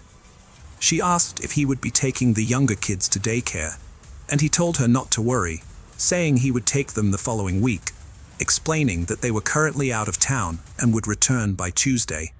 Between noon and 2 p.m. that day, Jones drove around, searching online for out-of-state drugs. At 1:27 p.m., he was near Alabama, but he ignored his grandmother's multiple calls, totaling 23 attempts between 3 and 5 p.m. During this time, Jones also searched online for tobacco shops in Alabama and Mississippi, as well as campsites in South Carolina. His location was recorded in Georgia at 8:04 p.m. The next day, August 30th, his grandmother continued sending messages, asking why he wasn't responding to her calls. Then, on August 31st, his phone's location was recorded in Red Bank, New Jersey, at 10:08 a.m. Jones spent the day searching the internet for camping stores, RV parks, and landfills in South Carolina, as well as animal services. He also looked up 2 songs at 4:54 p.m. Timothy Jones Jr. received a reminder from the nanny to bring diapers when he dropped off Gabriel. An hour later, he responded, informing her that he had left South Carolina with the children to start anew, and asking her to clean the mobile home, giving her permission to take whatever she wanted from the belongings he left behind. On September 1st, Timothy was driving from one place to another. The next morning, at 10:35, he searched online for information on disposing of bodies in landfills, making muriatic acid, and camping near countries with no extradition laws, as he was facing legal issues and considering his escape options. Throughout the day, he received updates from the nanny, who had cleaned the mobile home. His boss at Intel also messaged him, inquiring about his work attendance, around 6 p.m. On the morning of September 3rd, a coworker called him twice, but Timothy did not respond. Later, surveillance video captured Timothy at a well-known store, purchasing a saw, muriatic acid, garbage bags, a 5-gallon bucket, and goggles at 3:37 a.m. He also searched online for information about his missing children. On September 4th at 6:33 a.m., Timothy Jones Jr.'s location was tracked to Charleston, South Carolina, where he deposited a check for $3,508 at a bank. The next day, on September 5th, his phone was briefly turned on in Louisville, Georgia, but his exact location was not recorded. On the morning of September 6th, Jones placed the decomposing bodies of his children in black plastic garbage bags and abandoned them in a clearing along a rural forest road in Alabama, which was recorded at 9:14 a.m. The bodies had been in the back seat of his vehicle since August 29th. Later that day, at around 7 p.m., Jones was stopped at a traffic checkpoint in Smith County, Mississippi. A police officer approached his vehicle and noticed a strong, unpleasant smell coming from inside, as well as apparent bleach stains on the carpet that suggested a recent cleaning attempt. When questioned about the whereabouts of his children, Jones initially denied having any children, then claimed he had 3 children who were in South Carolina. The officers asked for the phone numbers of his father, grandmother, and ex-wife to verify the children's safety, and after making the calls, they promptly arrested Jones. Jones felt overwhelmed with sorrow and anger when he caught one of his sons playing with an electrical outlet. In a fit of rage, he grabbed the boy by the neck and choked him until he lost consciousness. Later, he used a belt to discipline his other son, as his hands were too large to fit around the boy's neck. When his eldest daughter walked into the room and saw what was happening, Jones grabbed her and choked her with his hands until her face turned purple. After the incident, Jones put his son Nathan to bed, only to discover him dead when he checked on him later. During the investigation, Jones explained that he killed his children because he heard voices in his head, leading him to believe they were plotting against him. He also thought that they would be better off in heaven. During his attempted escape, Jones drove through the southeast with the bodies of his 5 children hidden under blankets in his car. He eventually dumped their bodies in a remote Alabama forest before being arrested by chance during a routine traffic stop in Mississippi. Timothy claimed it was an accident and said the punishment he imposed on Nathan went too far, leading to the boy's death from exhaustion caused by the strenuous exercises. When he found Nathan lifeless in his room, Timothy was overcome with panic and decided to kill all his children. The pathologist found it difficult to determine the exact cause of Nathan's death, but suggested that the excessive exercise had weakened him so much that it would have taken minimal force to end his life. The investigators were puzzled as to why Timothy didn't call for emergency services if he genuinely believed it was an accident. Instead, he attempted to hide and dispose of the children's bodies on the same day. Timothy eventually agreed to take the investigators to the location where he had hidden the bodies. On September 11th, authorities recovered the remains of Timothy Jones's 5 children. The evidence collected from his car was handed over to South Carolina authorities and included personal items such as family photos, children's clothing, drawings by the children, letters written by their mother to the children, Timothy Jones's university diploma, and his passport. Additionally, handwritten notes by Jones were found, detailing to-do lists that included instructions on how to dispose of bodies, including grinding bones into powder or small pieces, and burning them. The lists also mentioned supplies needed, such as camping gear, gasoline, and muriatic acid. Upon his arrest on September 13, 2014, Jones was placed in a special isolation cell, away from the general prison population. Since then, he has undergone evaluation by various mental health professionals, including psychiatrists, clinical psychologists, and forensic experts. Although the experts' opinions differ, some have diagnosed Jones with schizophrenia, bipolar disorder, schizoaffective disorder, or personality disorder. These experts suggest that Jones's mental state at the time of the crime might have been exacerbated by his drug use and a traumatic brain injury he suffered at the age of 15, which could have contributed to an underlying psychotic condition. In late May 2019, Timothy Jones Jr. was tried for a crime considered one of the worst murders in South Carolina's history. The trial featured weeks of intense testimonies and evidence presented against him. After only 2 hours of deliberation, the jury delivered a verdict on June 13, 2019, sentencing Jones Jr. to death. Currently, he is being held in solitary confinement at a correctional institution, where he wears a green jumpsuit that distinguishes him as a death row inmate. Hello friends, welcome to our channel. Today we're going to take a look at another horrible case with you, the case of Keely Bunker. What happens when a trusted friend who is meant to keep you safe turns out to be the very monster you should flee from? In the case of Keely, she discovered the dark and unsettling truth behind her friend's seemingly innocent smiles, but unfortunately, it was too late. This is the heart-wrenching story of Keely Bunker. We extend our heartfelt condolences to the family and friends of Keely, who will forever cherish her memory. Before the 19th of September 2019, Keely was full of life. Born on the 7th of September 1999, Keely was both a blessing to her parents and a role model to her siblings. Her mother described her as a precious and beautiful daughter, while her sister described her as one of the most vibrant, caring, and beautiful souls this earth has ever seen. She was a go-getter who had worked her way through the hurdles of life to get a degree and become a teacher. On the day she met her tragic fate, she was to go in for an interview to become an assistant teacher. But that promising life was cut short by her childhood friend, Wesley Street. Wesley and Keely had known each other since they were in infant school. Although they might not have been best of friends, they were quite close because they maintained their friendship through the years.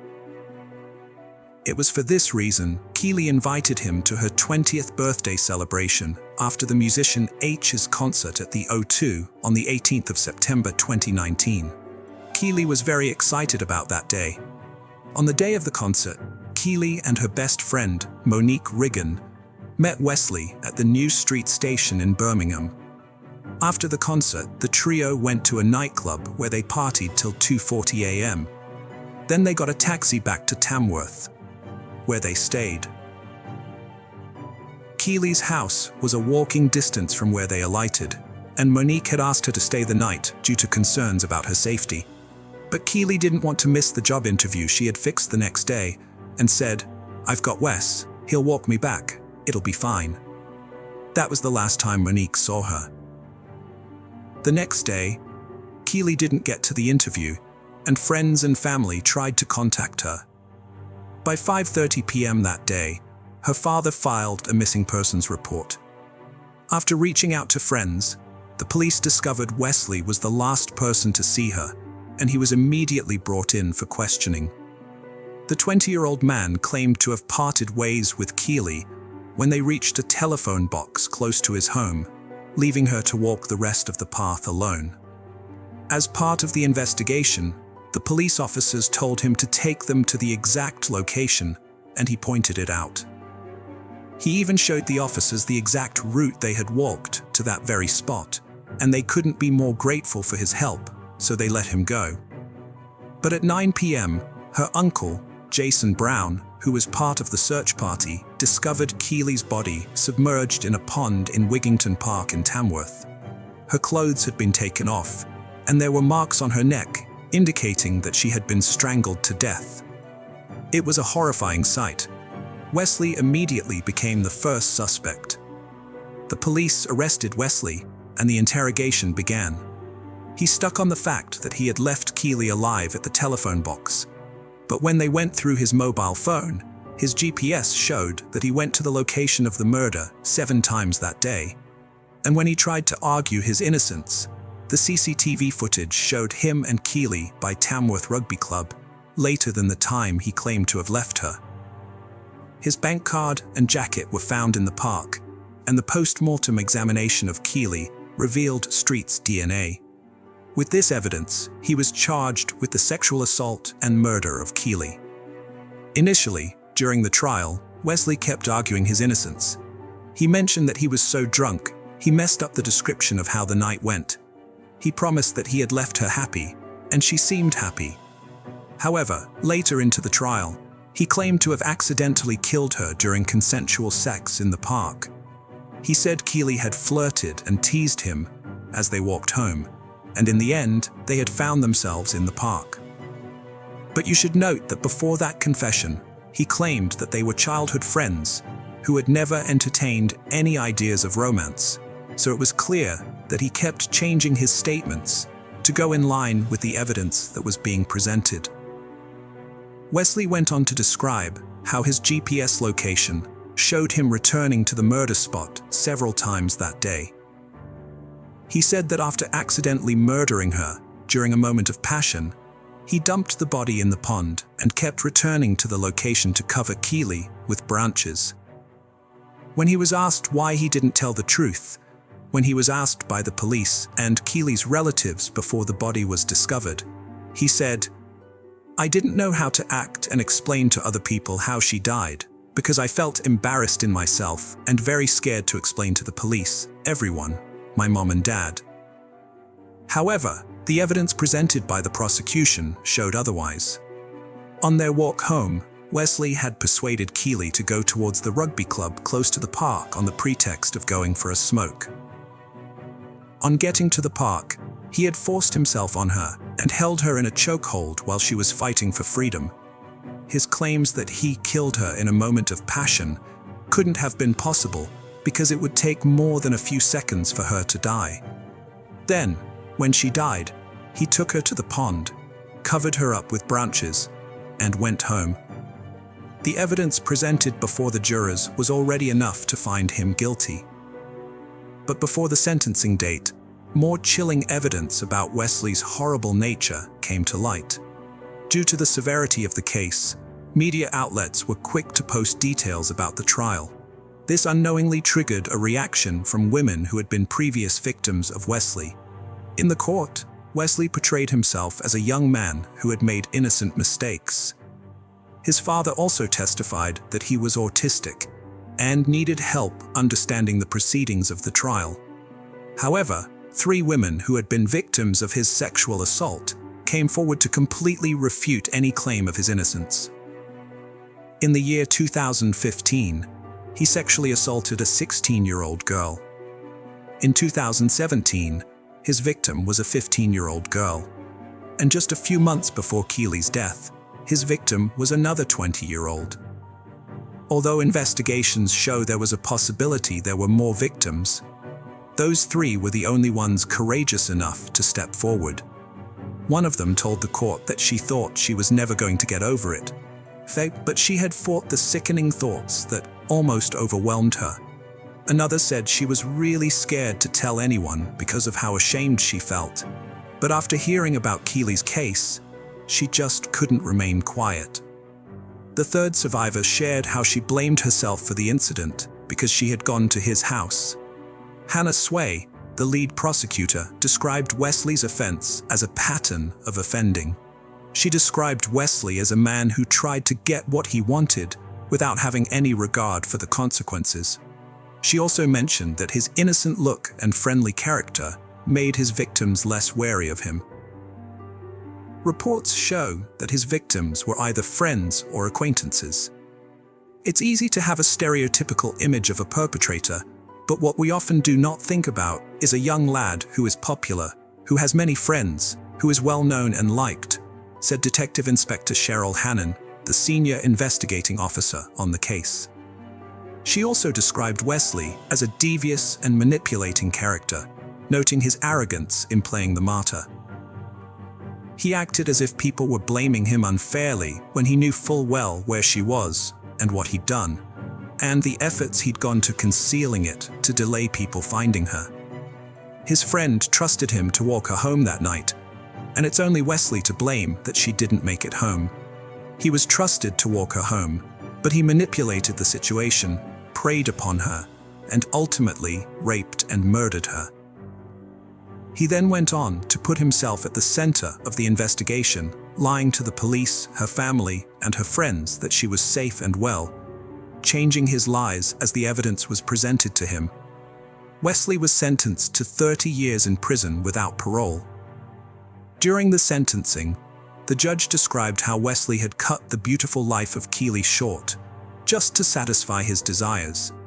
She lost the opportunity of fulfilling her life ambition of helping to educate young children, and her family had lost the company of their beloved daughter, sister, and niece.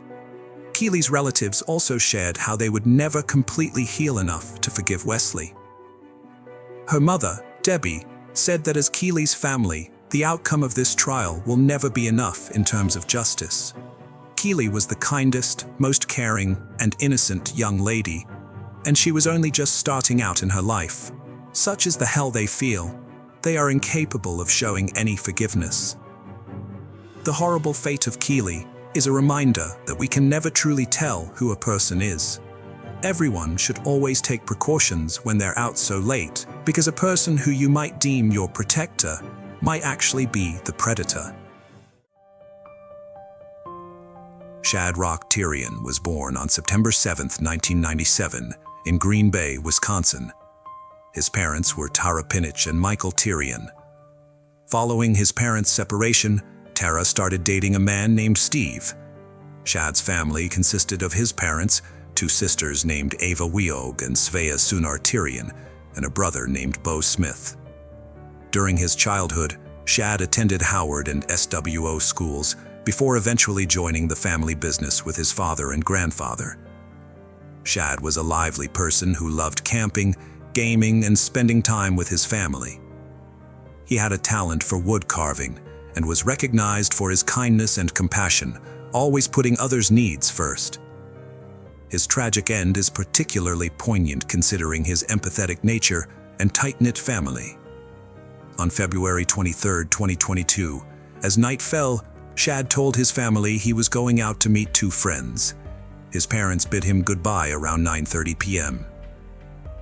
Unbeknownst to them, danger awaited. Later that night, Shad's mother Tara returned, went to bed, unaware that Shad had already come home with Taylor and was in the basement. Early in the morning, Tara woke up to the sound of the front door closing as Taylor left. Worried, she went downstairs, called for her son, and, getting no response, decided to check the basement. Inside, she found a bucket covered with a rag. Removing it, she made a horrifying discovery: her son's head was inside. Shocked, she called police immediately. Upon deeper investigation, authorities found Shad's body parts in a bucket. Detectives checked Shad's phone records and discovered that on February 23rd, he had planned to meet two people, Taylor Shabiznes and Alexander Gannon. Taylor had picked up Shad to hang out at her place. After receiving a statement from Shad's mother, Tara, the police questioned Taylor Shabiznes and Alexander Gannon at their homes. Taylor resided in a house owned by her friend Scott Thomas, which they shared. Bloody footprints near Taylor's minivan at her place led the detectives to her apartment, where they decided to question Taylor further. Taylor complained about the dirty environment on camera, showing her indifference towards her actions towards Shad.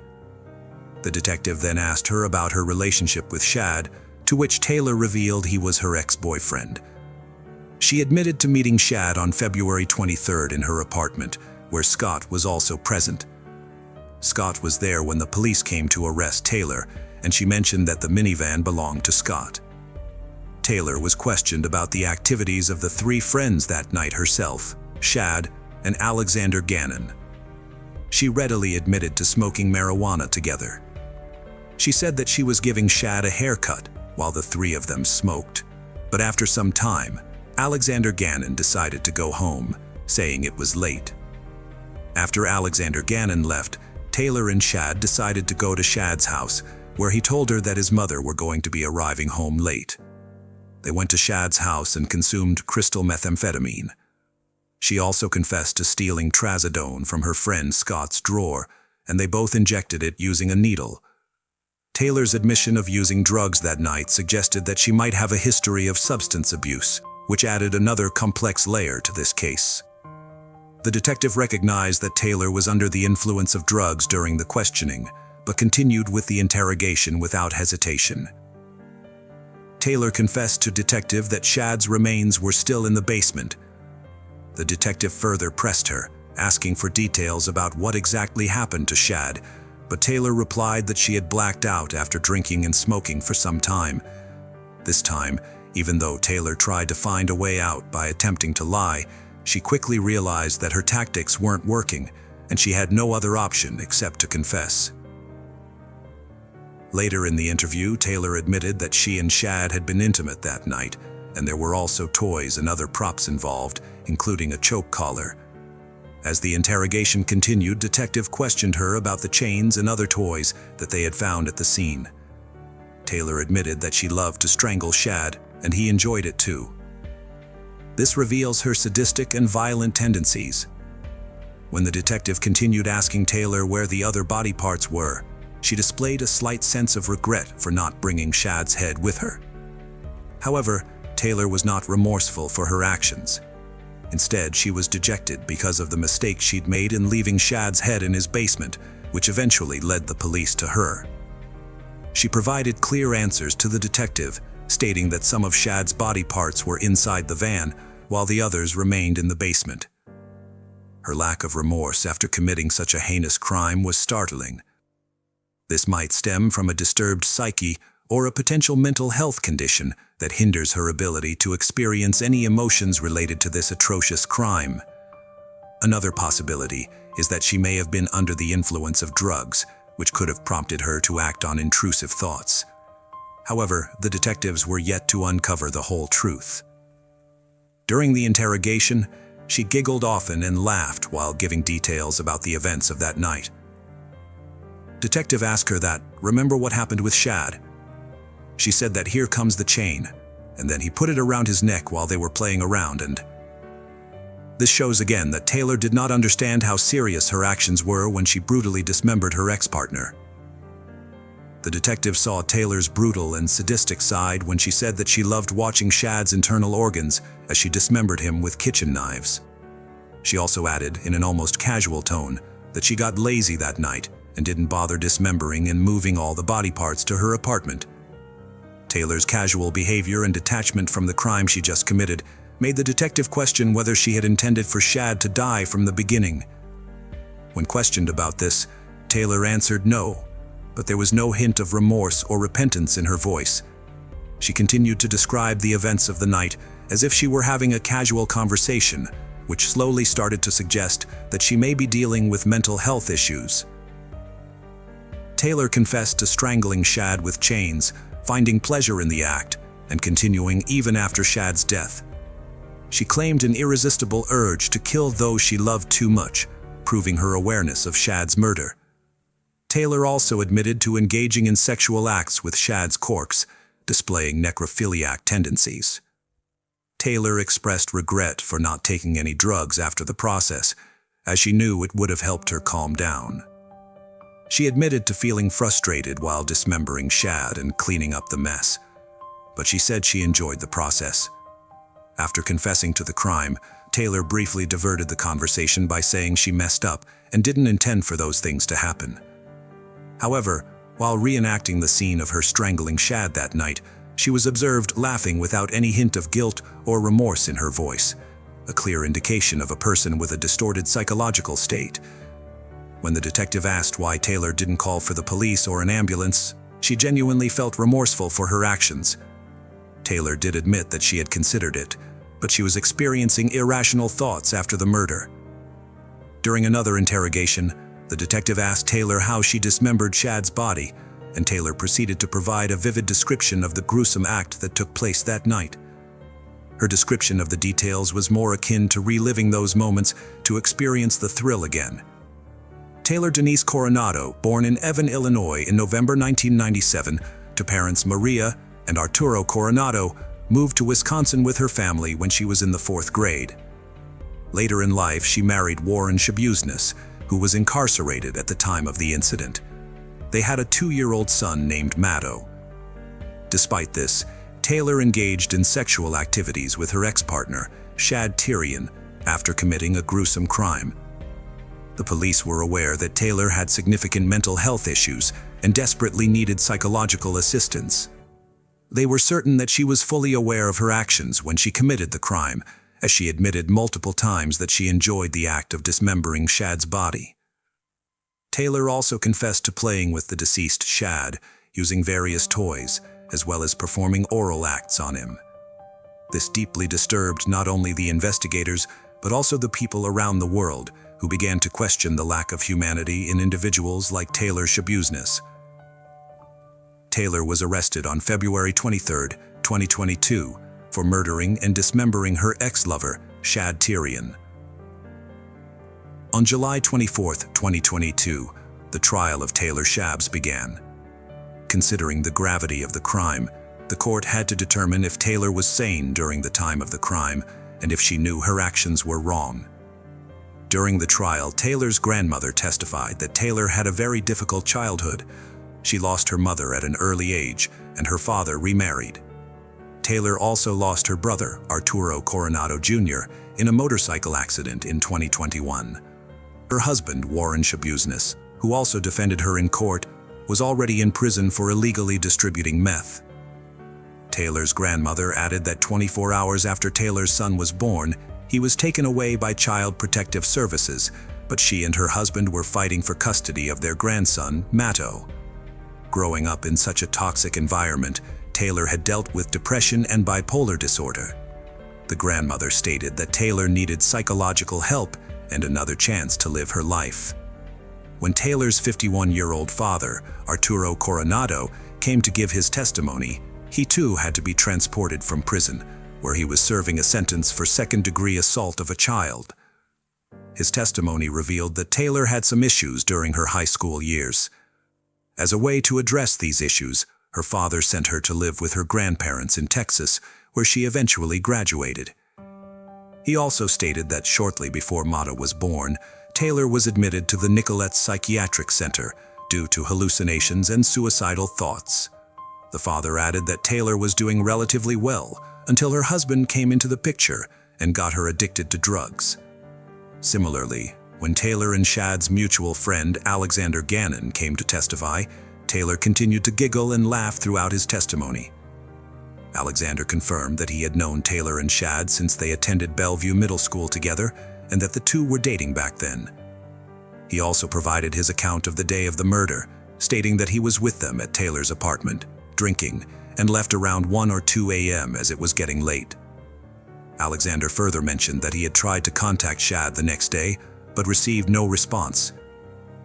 Taylor was seen wearing a spit guard, usually used for those attempting to spit on officers or court personnel during his next court appearance. Taylor's second cousin, Valerie, and some of his more distant relatives showed up to testify that while Taylor needed psychological treatment at the moment, he should be given another chance in the future.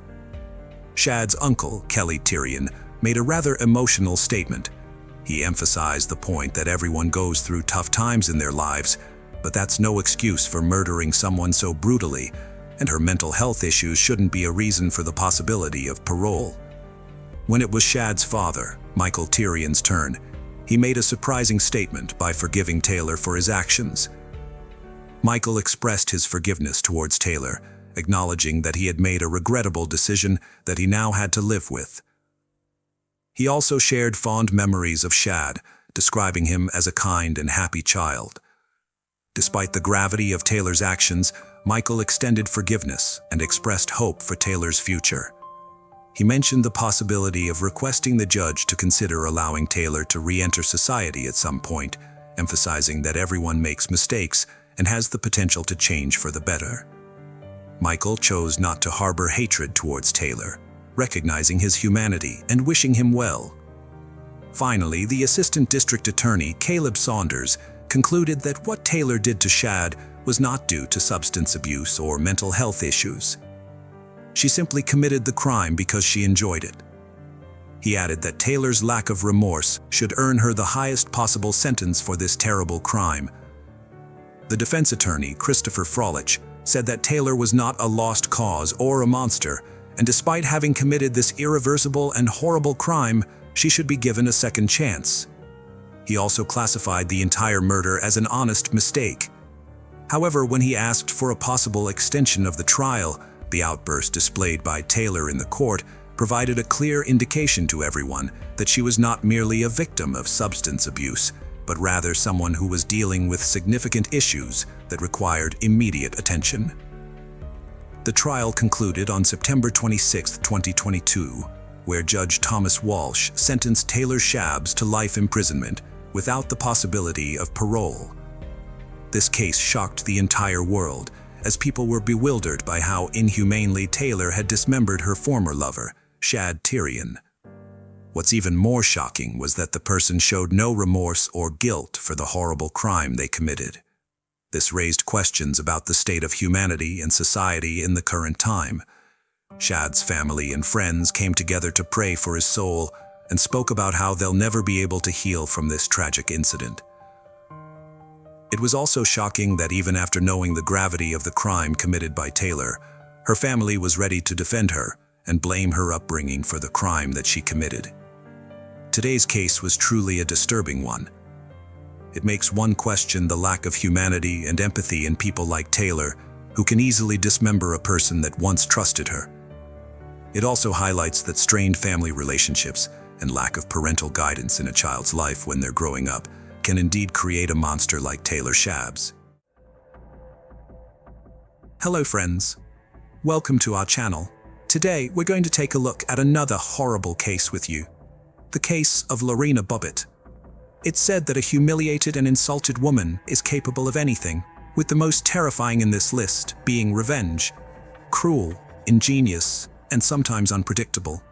Much in this regard depends on the lady's level of sanity, but one must not overlook the depth of her hurt. This destructive emotion can be carefully hidden within a woman for years, but if it erupts, it will sweep away everything in its path. The story of the Bobbitt spouses in the early 90s shook the world, and their surname became a byword, spawning the verb to bobbit, which means to cut or to chop. This case drew heightened public attention, not just to the issues of domestic violence, but also to such a delicate subject as marital assault, which many try to sidestep. Lorena Leonor Bobbitt was born on May 15, 1970, in the town of Bucay, located in eastern Ecuador near the province of Chimborazo. She was the youngest child in a simple and very modest family. When she was in elementary school, her family moved to Venezuela and settled in Caracas. Lorena grew up quite clever. She performed well in school, was diligent and goal-oriented. In her teenage years, she lost her father, and her relationship with her mother, Elvia Gallo, was quite strained.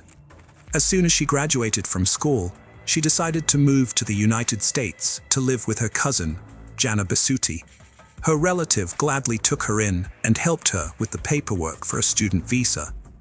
However, she was a very conservative woman, so Lorena, living in her house, had to abide by a strict set of rules, just like Jana's own children, and also take on some of the household duties. Despite everything, the young woman decided to stay in the US as she realized that it offered her far more opportunities than Latin America. She had long been attracted to the beauty industry, so Gallo decided to train as a manicurist. Moreover, Basutti owned her own beauty salon located in the city center, had extensive experience in the field, and was eager to help her niece learn the profession by allowing her to observe the work of the specialists and practice on her own. Later, her aunt arranged for her to work part-time in her salon. About 8 months after she moved to the new country, the young woman had settled in, enrolled in college, and was working as a manicurist in her relative's salon while gradually saving money. In September 1988, Lorena was preparing to go to a party with several of her friends. Her aunt gave her strict instructions on how to behave and what time she needed to be home, and she promised that everything would be fine. The modest young beauty was nervous as it was her first time preparing to go to a nightlife establishment late at night. She chose a relatively modest outfit, unlike her friends, applied makeup, and styled her hair fashionably. Upon arriving at the nightclub, she was struck by the carefree and festive atmosphere. Inside, the venue was filled with young people dancing, having fun, and socializing, and Lorena couldn't help but think that such a place might be where she could meet the man of her dreams. This thought proved to be prophetic. A few minutes later, she noticed a very attractive young man intently looking at her and smiling. He waved at her, and she waved back. Then the young man approached her and introduced himself. He was John Bobbitt, and he could not take his eyes off the young beauty with the quite exotic appearance. The guy was handsome, tall, and charismatic. He cracked jokes and skillfully paid compliments, so she couldn't resist his charm. They spent the evening dancing and chatting, and afterwards, the new acquaintance walked Lorena to her aunt's home. As they said goodbye, he asked for her home phone number and promised to call soon.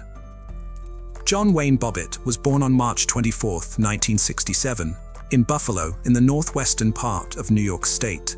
He was the youngest of 3 children in his family. At the age of 3, the boy lost his father, who tragically died, and his mother, unable to cope with the shock, ended up in a psychiatric clinic after a serious nervous breakdown. All three children were taken into the care of their religious aunt and uncle, who wanted to help their relatives in this difficult situation.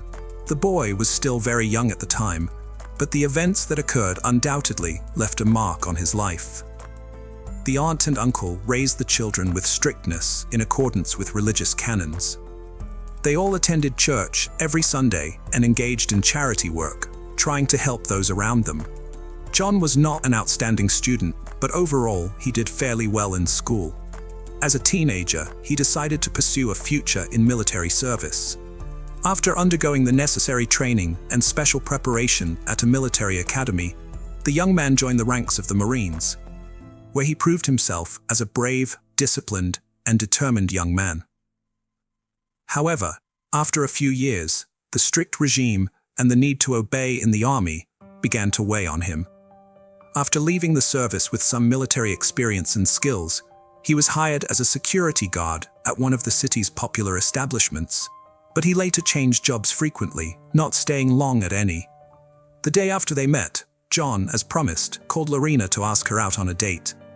The young couple simply walked through the park, engaging in easy conversation about various topics, and John made it clear that he wanted to continue their relationship.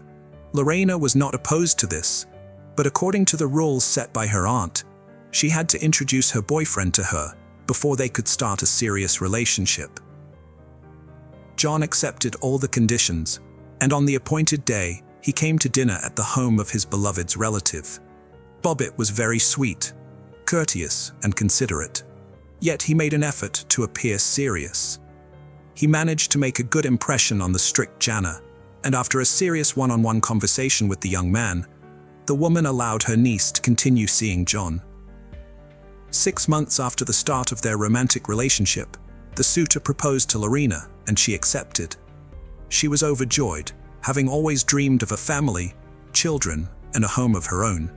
The couple began preparing for the most important event of their lives, and in June 1989, shortly after Gallo turned 19, they made their union official.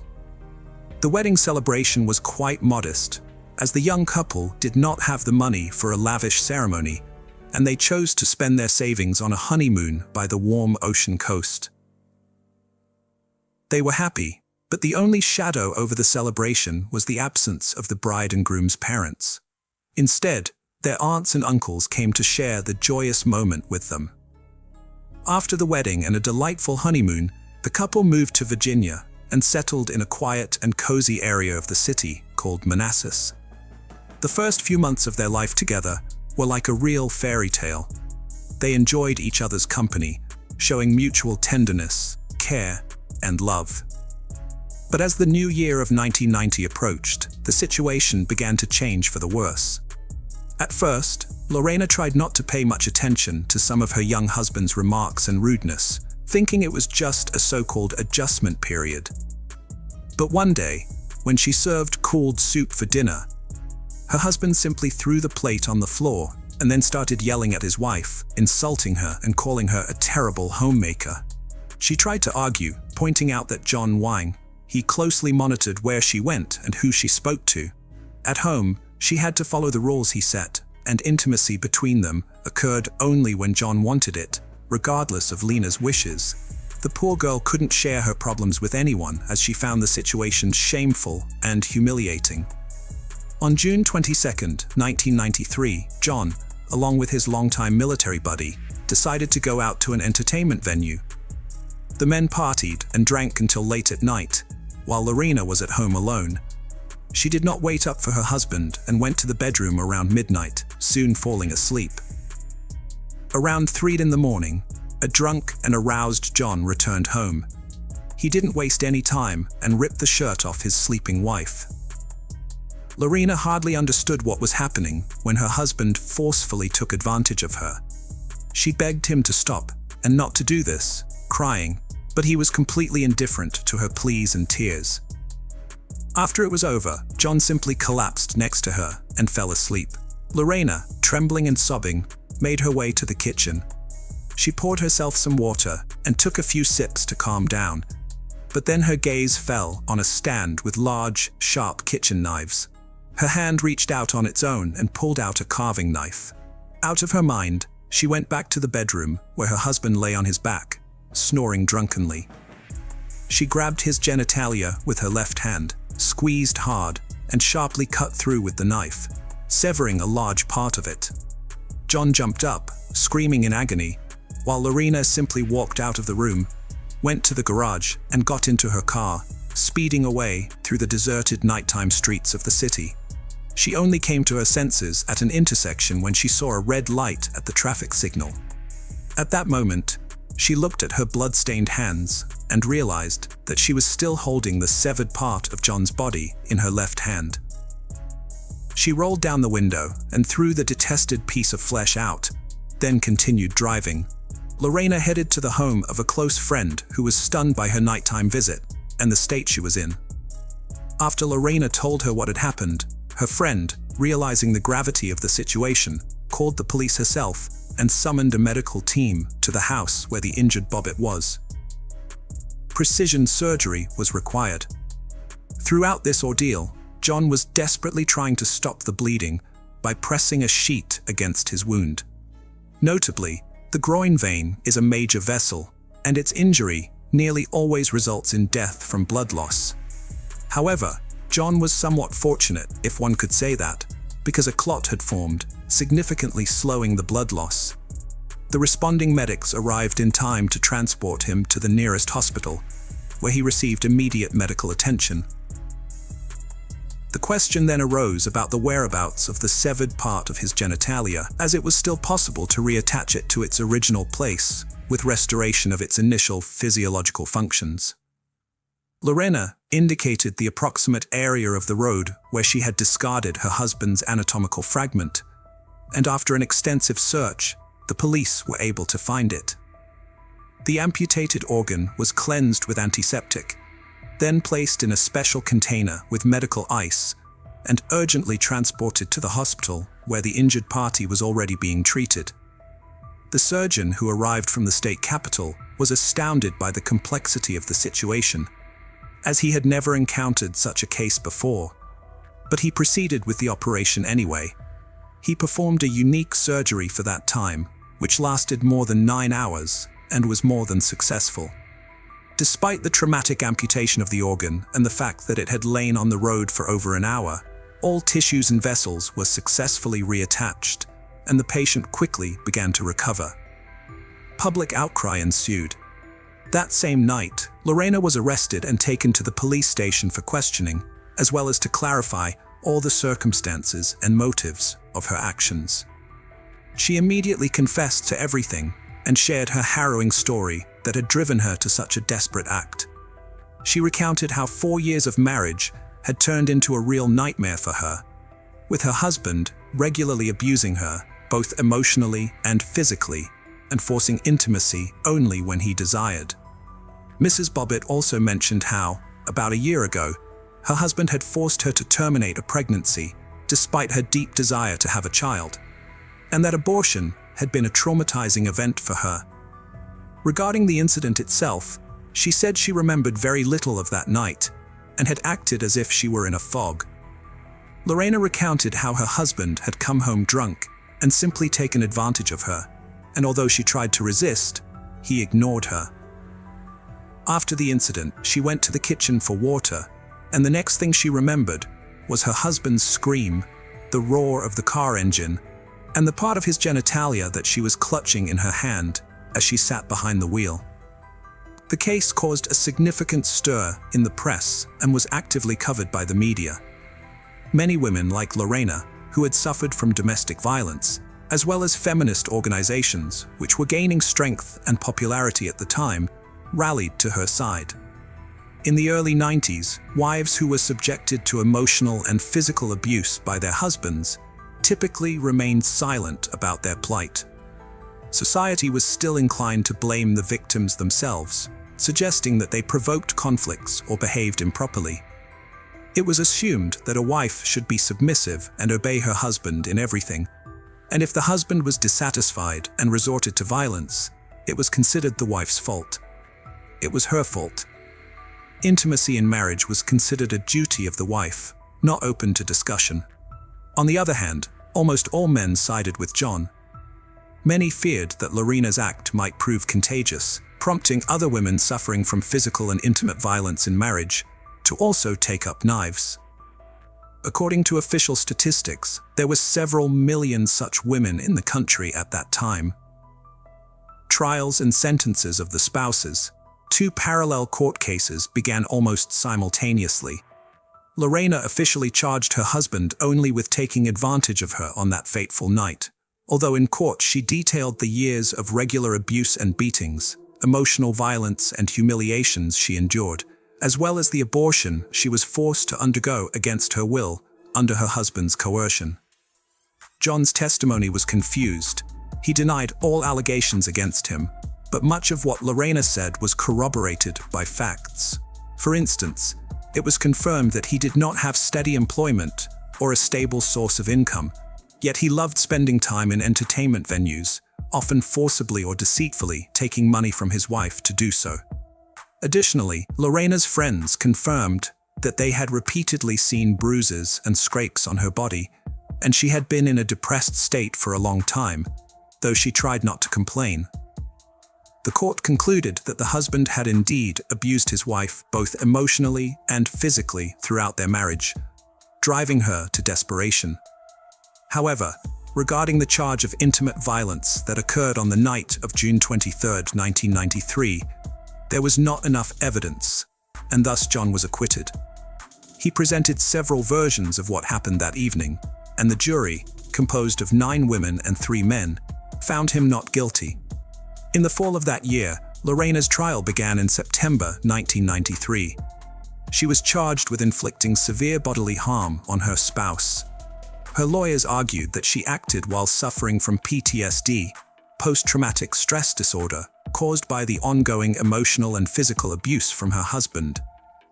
A psychiatric evaluation was ordered, which confirmed that she acted in a state of distress, unaware of her actions, and therefore could not be held responsible for what she had done.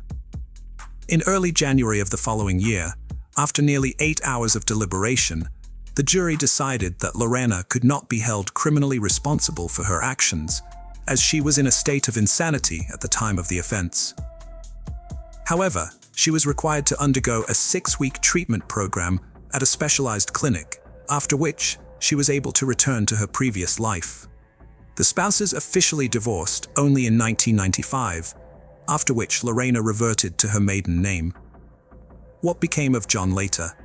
John remained indignant for a long time that his wife faced no punishment for her actions. He decided to fully capitalize on his sudden notoriety, aiming to extract as much money as possible from such scandalous fame. John founded his own music band called Severed Parts, but the group was short-lived as it failed to garner any public interest. When offered a substantial fee to star in adult films in the late 90s, he did not hesitate to accept. Thus, he appeared in explicit films titled Frankenpenis, a play on Frankenstein, and John Wayne Bobbitt Uncut. John acted in several more films of a similar genre, but interest in him and his reattached organ quickly waned. For a long time, John was eager to appear on various talk shows and gave interviews extensively, but over the years, such offers became less frequent, and the story gradually faded from memory. John then found work as a bartender in an entertainment venue in Las Vegas, and by his 50s, he was struggling to make ends meet by taking jobs as a mover, driver, and pizza delivery man. In 1999, he received a suspended sentence for theft. Regarding his personal life, during the high-profile court case that the entire country followed, journalists discovered that Bobbitt had an illegitimate son named Andrew, born in 1992 to one of his lovers, Beatrice Williams. In 1994, John was brought to trial for assaulting his new girlfriend, Christina Elliott, who worked as a dancer in a nightclub. He spent 15 days in jail for this and received probation. In the early 2000s, John was arrested 3 times for assaulting his then-wife, Joanna Farrell. This time, he was imprisoned for a year for violating his probation. They officially divorced in 2004. What happened to Lorena? Unlike her former husband, Lorena did not take pride in her scandalous notoriety and tried to stay out of the limelight. In 1996, she decided to return to her native Ecuador, where her mother, Elia, was living at the time. However, just 6 months later, Lorena made the news again when her mother accused her of assault. The conflict was resolved without going to court, and the women continued to live together. A year later, Lorena returned to the USA, where she opened her own small beauty salon in Washington. In 2007, she founded a foundation called Lena's Red Wagon, which focused on helping women who had suffered from domestic violence. Soon after, Lorena agreed to give an interview for the first time in a long time and appeared on CBS News Morning Show, where she discussed her life post-incident. She also appeared on the popular Oprah Winfrey talk show in the mid-2000s. Lorena remarried, and her new husband was a man named Dave Bellinger, with whom she had a daughter in 2006. She preferred not to recall her marriage to Bob at all and claimed she did not follow his life after their divorce. In 2009, nearly 15 years after their sensational legal battles had ended, the former spouses met face-to-face for the first time on the show Insider. John apologized to Lorena for the way he had treated her during their marriage and declared that he still loved her despite everything. Lorena was visibly moved by his words and confirmed that every year on Valentine's Day, her ex-husband still sends her flowers and cards. Hello friends, welcome to my channel. Today I'm going to present to you another disturbing case, the case of Paige Bergfeld. The discovery of Paige Bergfeld's car marked the beginning of a perplexing and mysterious story that unfolded on the first Sunday of July 2007. On that day, a red Ford Focus belonging to the missing Paige was discovered. However, the location where the car was found and its condition raised significant questions and suspicions. The vehicle was situated in a remote area Paige rarely visited. Moreover, it was completely engulfed in flames, suggesting that something alarming and unusual had occurred. The county district attorney scrutinized the case closely. His preliminary findings indicated the fire surrounding the car was intentional. This conclusion was corroborated by the fact that nothing else had burned in the vicinity. The strange incident involving Paige Bergfeld's car turned out to be just the beginning of an even more intricate story. June 28, 2007 is a date forever etched in the memories of Paige's family and friends. On that ordinary day, Paige left her 3 children with a friend, Carol Linderholm, early in the morning. Everything seemed normal. No one anticipated trouble or imagined what was soon to transpire. Paige, a responsible mother, always called or came to pick up her children on time. However, when Paige did not return to pick up her children, friends and relatives tried contacting her, but received no response. 8-year-old Jazz, her eldest child, took initiative in searching for his missing mother. After sending several messages to her phone without any reply, Jazz insisted on searching with Carol. They went to the police station, where Jazz reported his mom hadn't returned for him. The community was shocked by her mysterious disappearance, and many were eager to assist in her search. Consequently, a massive public search operation commenced to bring this young woman back to her children and loved ones. That same day, Frank Bergfeld, Paige's father, received a call from an official with the sheriff's department. The message was brief and shocking. His daughter had disappeared. Frank quickly realized something serious was amiss. He attempted to contact Paige, but there was no response. Left with no other option, Frank called his eldest son, Craig, who lived on the opposite side of the country.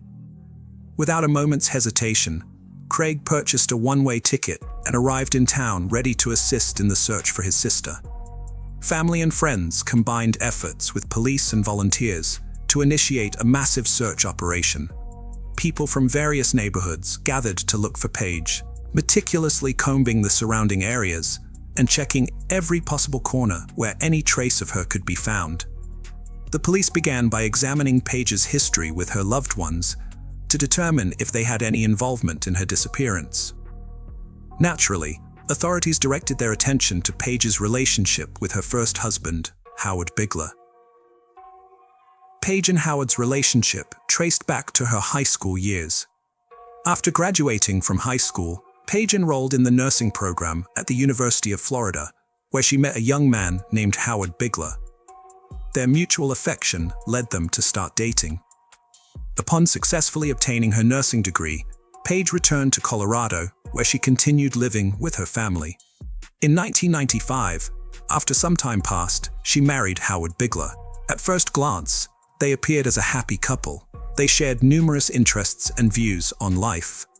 Nonetheless, there was one significant rift. Paige desired to have children and start a family, while Howard did not share this aspiration. This fundamental disagreement sparked several arguments and many discussions. Attempts at compromise failed repeatedly. Thus, in 1997, they decided it best to part ways through divorce. Despite this separation, their bond remained strong enough that the former spouses continued being friends. Later on, Paige married Rob Dixon, but that marriage too ended in divorce. Following her divorce from Rob, Paige reconnected with Howard once more. Howard claimed he was among the last individuals to see Paige alive on the 28th of that month. They met up in Eagle County, Colorado. It was due to personal business. There, they spent Thursday together. The former spouses then returned to their cities. Howard confirmed that they continued to communicate by phone after the meeting. Upon learning of Paige's disappearance, Howard immediately contacted emergency services. While speaking to the operator, he expressed his concern and belief that something terrible had happened to Paige. The phone recording was corroborated by cell tower data, showing that on the day Paige disappeared, Howard was in the Denver, Colorado area, which is several hours away from where she vanished. This gave police officers reason to remove Howard from the list of suspects. Police began to examine Paige's relationship with her second husband, Rob Dixon, and quickly uncovered many events that raised questions and warranted further investigation. It turned out that during their marriage, Paige had reported Rob to the police twice for harassment. After her divorce from her first husband, Paige took a job at a strip club in Denver, where she met Rob Dixon. The man was wealthy and had inherited a large fortune through his family's business.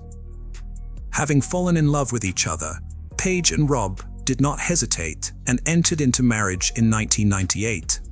The family settled in a luxurious home in Colorado, where Paige fulfilled her dream of becoming a mother. A few years later, the couple had 3 children, who became the most important thing in her life. The first years of marriage seemed happy as Paige and Rob were immersed in a world of luxury, leading a well-to-do lifestyle. However, and quite suddenly, things began to fall apart due to financial difficulties Rob faced. Some of his family's businesses had serious problems, and as a result, the economic situation in the family deteriorated so much that Rob was forced to file for bankruptcy. The financial collapse led to a profound family crisis. By 2004, tensions had escalated so that Paige contacted emergency services twice. The first time, she reported that Rob had threatened to kill her and their children, but the time the police arrived, both claimed to have resolved their issues on their own. A year later, another incident occurred that was markedly different. Paige reported Rob for assault, claiming he hit her while she was holding their youngest child. This time, Rob was arrested and charged with third-degree assault. He eventually pleaded guilty to 1 count of molestation, but the trial was dismissed and Rob avoided jail time. The relationship between husband and wife continued deteriorating, leading them to separate. Rob subsequently moved to Pennsylvania. Investigators interviewed him to establish his alibi for the day Paige disappeared. Rob asserted he was at home and could not have harmed Paige. Despite the separation, Rob joined the search effort and was very active in trying to find Paige. Investigating officers left no stone unturned in their quest to uncover clues that might unravel this mysterious case and locate the missing mother. One of the initial steps involved a meticulous examination of Paige's car. Since arson is often used to destroy potential evidence, experts thoroughly inspected the vehicle and discovered valuable information. For instance, the driver's seat had been pushed back as far as it would go. suggesting that a tall man had driven it last. Given Page's shorter stature, she couldn't have reached the pedals from that position. In addition, they found Page's notebook in the trunk of the car, with several pages torn out, covering June 26 through June 29th. A few days after a burning car was discovered, a driver stopped on a highway southeast of town due to tire problems. A nearby checkbook caught his eye. He promptly reported it to the authorities. As they investigated that section of the road, they also found medical records, insurance cards, and other items belonging to Page. Sergeant Weiler noticed that several pages from the checkbook had been torn out, and the items were scattered over a considerable distance. Most significantly, a business card found at the scene became key to revisiting the investigation. It was revealed that Page led a secret life unknown to her loved ones. The business card indicated she worked under the alias Carrie. This discovery challenged all previous assumptions about Paige Bergfeld's disappearance. From that point forward, police officers faced previously unimaginable circumstances. After her divorce, Paige realized she needed to work hard and earn enough to provide for her children and meet their needs. She's starting a children's clothing business while simultaneously teaching dance lessons and selling kitchen supplies at a company. Despite her busy schedule, Paige always made time for her children, attended Parent-Teacher Association meetings, and stayed active in school groups. However, this new discovery by the police upended everything known before. It turned out she had been living a completely secret life, with another phone used exclusively for professional activities related to her job as an escort. This phone became essential in unraveling the complex mystery that even Page's close friends and family couldn't have imagined. Investigators were now faced with many questions. Why did such a devoted mother and successful businesswoman decide to live this double life? How was this secret profession connected to her disappearance? All these queries became priority in the investigation, adding layers of complexity and intrigue. Using the cell phone found in Page's car, detectives accessed a list of contacts and calls made and received in the hours leading up to her disappearance. The last call from that phone was made on June 28th around 9 p.m. After analyzing this information, 7 individuals were identified as suspects. One of them was Lester Ralph Jones. Investigators paid special attention to Jones due to his criminal history, which included violence against women and kidnapping. For one incident, he served 5 years in prison. But that alerted the police. A white car, matching the description given by Carol Page's friend, also raised suspicions. Carol shared crucial details with detectives. She recounted a day when Page approached her car and noticed another white car blocking her driveway. Annoyed, she got behind the wheel to maneuver out, but ended up colliding with the other vehicle. The unknown driver immediately fled the scene. With this information, investigators speculated that Lester might have been obsessed with Page and possibly following her. Further digging revealed that Lester Jones had tried to schedule an appointment with Page the day before she disappeared. When questioned, Lester denied knowing anything about Page's disappearance and provided fingerprints and DNA samples.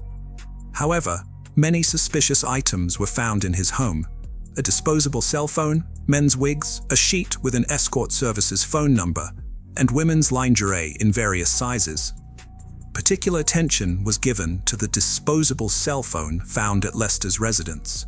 Analysis of call records from Page's cell phone indicated that on the day she went missing, someone tried contacting her multiple times from an unregistered number. When questioned further, Lester claimed he didn't own a second cell phone, indicating he lied to police.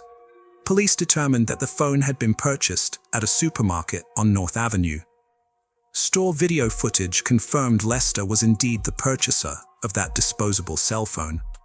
When he was shown the video footage, he refused to acknowledge that was him. As a result of all this, Lester Jones became the prime suspect in Page's disappearance. With no concrete evidence pointing to his guilt, the police followed him and attempted to find Page's body in order to have enough evidence to press charges. The case was put on hold for several years. Meanwhile, The young woman's family and loved ones were at a loss for grief. No one knew what had happened to the young mother, and the search seemed hopeless. As time went on, the hope that Paige would be found alive was dwindling. That all changed in 2012 when a hiker accidentally stumbled upon human remains in a ravine among rocks and bushes in Delta County. The find was discovered very close to the road, where Paige's personal belongings had been found 5 years earlier. Experts who arrived on the scene were almost certain that it was the body of the young mother. The experts ran a DNA test, and the results confirmed that it was Paige. She was found, but it was a grisly end to her story. The exact cause of death could not be determined due to the condition of the body. However, it was found that Paige had been struck many times as several of her bones were broken, particularly the bones in her face. As a result, it was determined that she died from injuries sustained during the beating. This information added to the horrific drama of the story. Paige's body was underground, and due to years of soil erosion, ended up on the surface. This may explain why she was not discovered earlier. Lester Ralph Jones's case came to a halt for several years after Paige's remains were discovered. In November 2014, he was charged with kidnapping, first-degree murder, and second-degree murder. However, the trial didn't begin until July 2016 and lasted 22 days. Prosecutors argued that Lester, who already had a history of violence against women, was frustrated at not being able to see Paige after trying to get an appointment with her. The main witness for the prosecution was Lester's ex-wife Lisa. She recounted how he kidnapped and threatened to kill her at gunpoint in the late 1990s. Lisa Lester found it difficult to come to terms with her decision to end the relationship on multiple occasions. Once, he attacked the couple, gun in hand. Tragically, Lisa's partner was shot in the head. A month later, Lester threatened her again, telling her she might end up at the bottom of a lake. Fortunately, Lisa managed to escape and contacted the police. This led to Lester's arrest on charges of kidnapping and assault. Lester's defense attorneys contended that the police had detained an innocent man. They suggested that other clients of Paige could have had motives for the crime. However, they did not present convincing evidence linking others to the murder. Lester's current spouse also testified before the jury. Despite knowing he used an escort service, she did not abandon him because of her faith. Nonetheless, she didn't provide him an alibi, and even identified him from a surveillance video at a supermarket where he bought a disposable phone on September 9, 2016. The jury couldn't reach a unanimous verdict in the first trial, leading it to be declared a mistrial. However, the district attorney was firm in believing Lester's guilt and didn't give up. Over several days, he diligently re-examined all evidence. On November 21, 2016, after thoroughly reviewing all of it, the jury reached a verdict. Lester was found guilty of all charges related to Paige's death. The judge sentenced him to life in prison without parole. Although the defense appealed this sentence, an appeals court panel upheld it in June 2022 and confirmed Lester's guilt. Paige's final farewell took place on April 28, 2012. Her obituary described her as a beautiful and radiant woman whose smile could be compared to the sun. Her tragic loss deeply affected her family and friends. Her 3 children were orphaned and lost their main support and encouragement. Paige's case drew public attention and lasted many years. Nevertheless, law enforcement and relatives persevered tirelessly until justice was finally served. Lester Ralph Jones was found guilty and sentenced to life in prison without parole. Now he won't be able to harm anyone else. Paige's story underscores why it's vital to fight for justice, regardless of how long it takes or how much effort is required. Her memory will forever linger in the hearts of those who knew and loved her. Corpus Christi resident Kevin Davis strangled his mother before hitting her in the head with a hammer, splitting her skull. Davis then swirled her brain around before sexually assaulting her corpse. Davis was sentenced to life in prison for the crime of a mom who he described as the best. In 2014, Kevin Jazrell Davis argued with his mother, 50-year-old Kimberly Hill, in the Corpus Christi, TX apartment he shared with her and his sister, Destiny. On May 26th, Davis called 911, reporting that he'd just murdered his mother. Once at the police station, an 18-year-old Davis vividly detailed the day's events, sometimes with a smirk on his face. What he told detectives was gruesome and shocking. Kevin admitted bashing in Hill's head with a hammer, swirling her brain around, and then sexually assaulting her corpse. On the morning of March 27, 2014, Davis, bored and frustrated with life, told his mother he did not like people and that he wanted to commit suicide. Obviously caught off guard by the statement, Hill allegedly told her son that she could not stop him if that was what he wanted to do. Kevin later told police hearing this from his mother enraged him. It was then he decided to take her life. As Hill sat on the couch in the living room, Davis came up behind her, attempting to strangle her with a cord. Hill began screaming. Kevin panicked, retrieved a hammer, and began bashing in his mother's skull. Davis struck his mother in the head with the hammer at least 20 times, splitting her skull in the process. Davis then retrieved a kitchen knife that he inserted inside his mother's head wound. He swirled her brain around to make sure she was dead, Kevin claimed, and then inserted his hand inside the wound.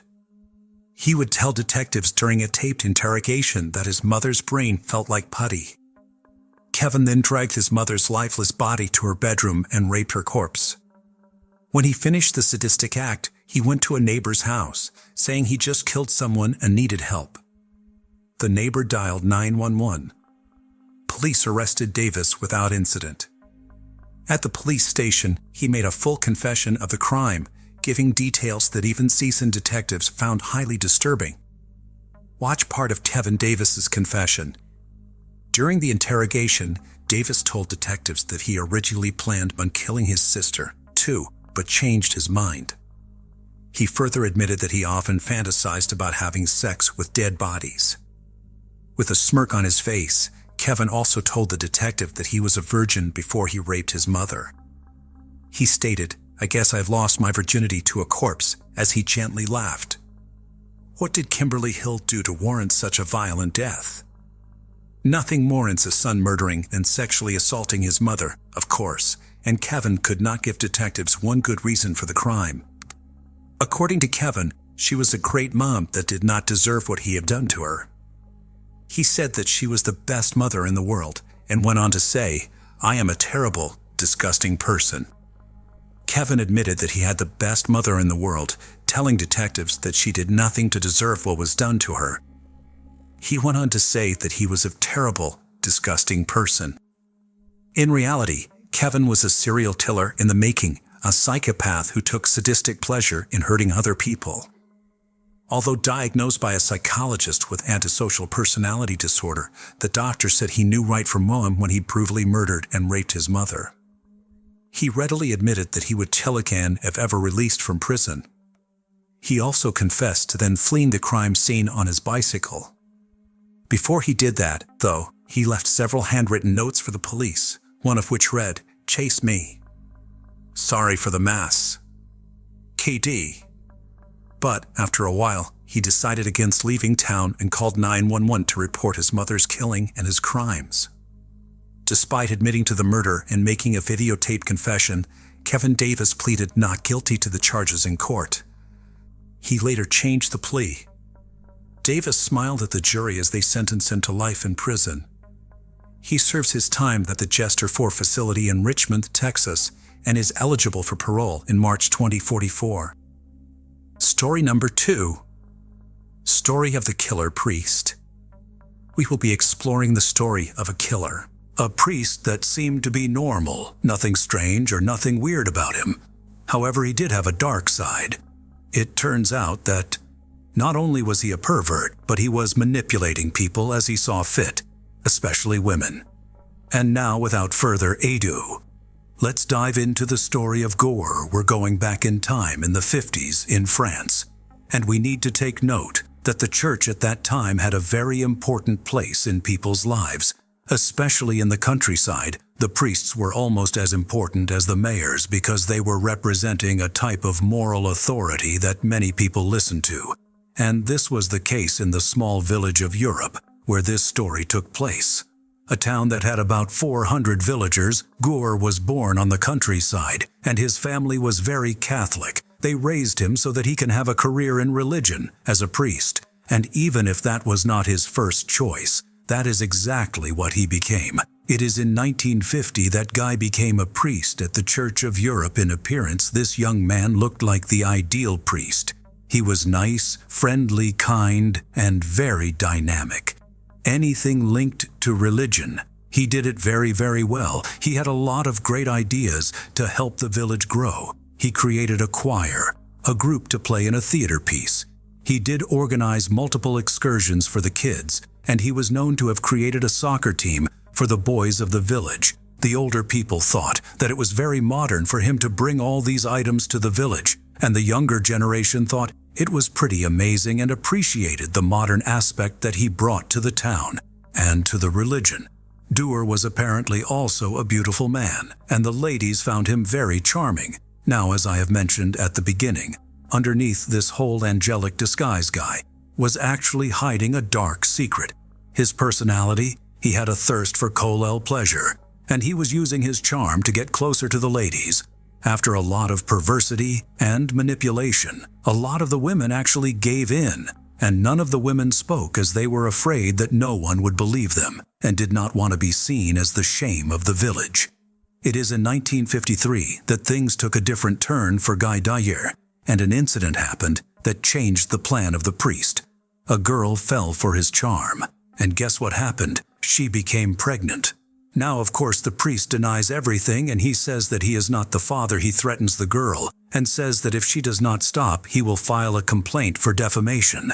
Now, having a eye influence in the village, Guy says that this is nonsense and it is impossible for him to be the father.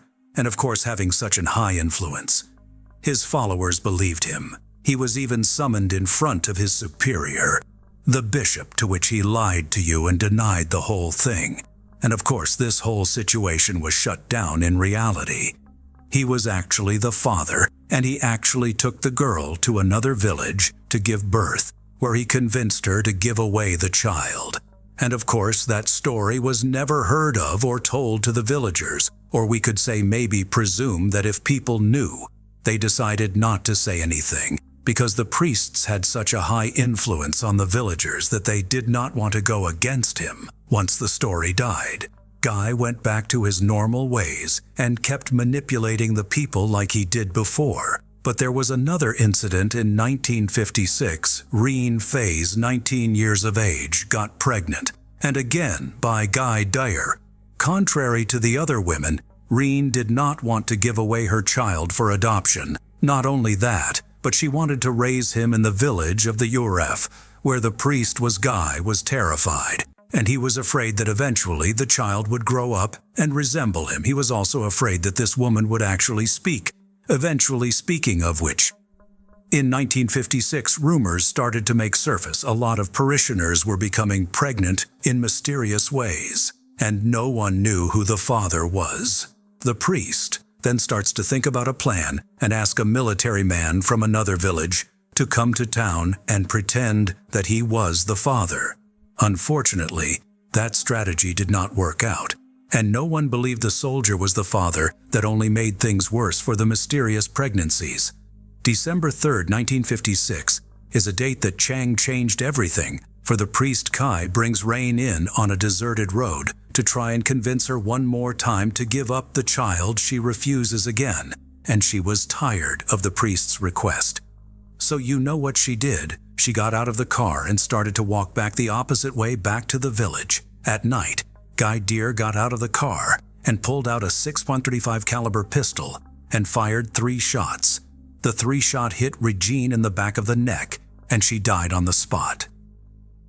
Once the crime committed, the priest walked to the victim, undressed her, and took out a knife and started to open Regine's stomach. From her stomach, he removed the baby girl that was still alive. The priest committed again an act that cannot be forgiven. He strangled the baby, stabbed it, disfigured it, and he did all the thinking to himself that, if the baby is massacred that way, there would be no way, no DNA, if you want to call it that way, no DNA to trace the baby back to him.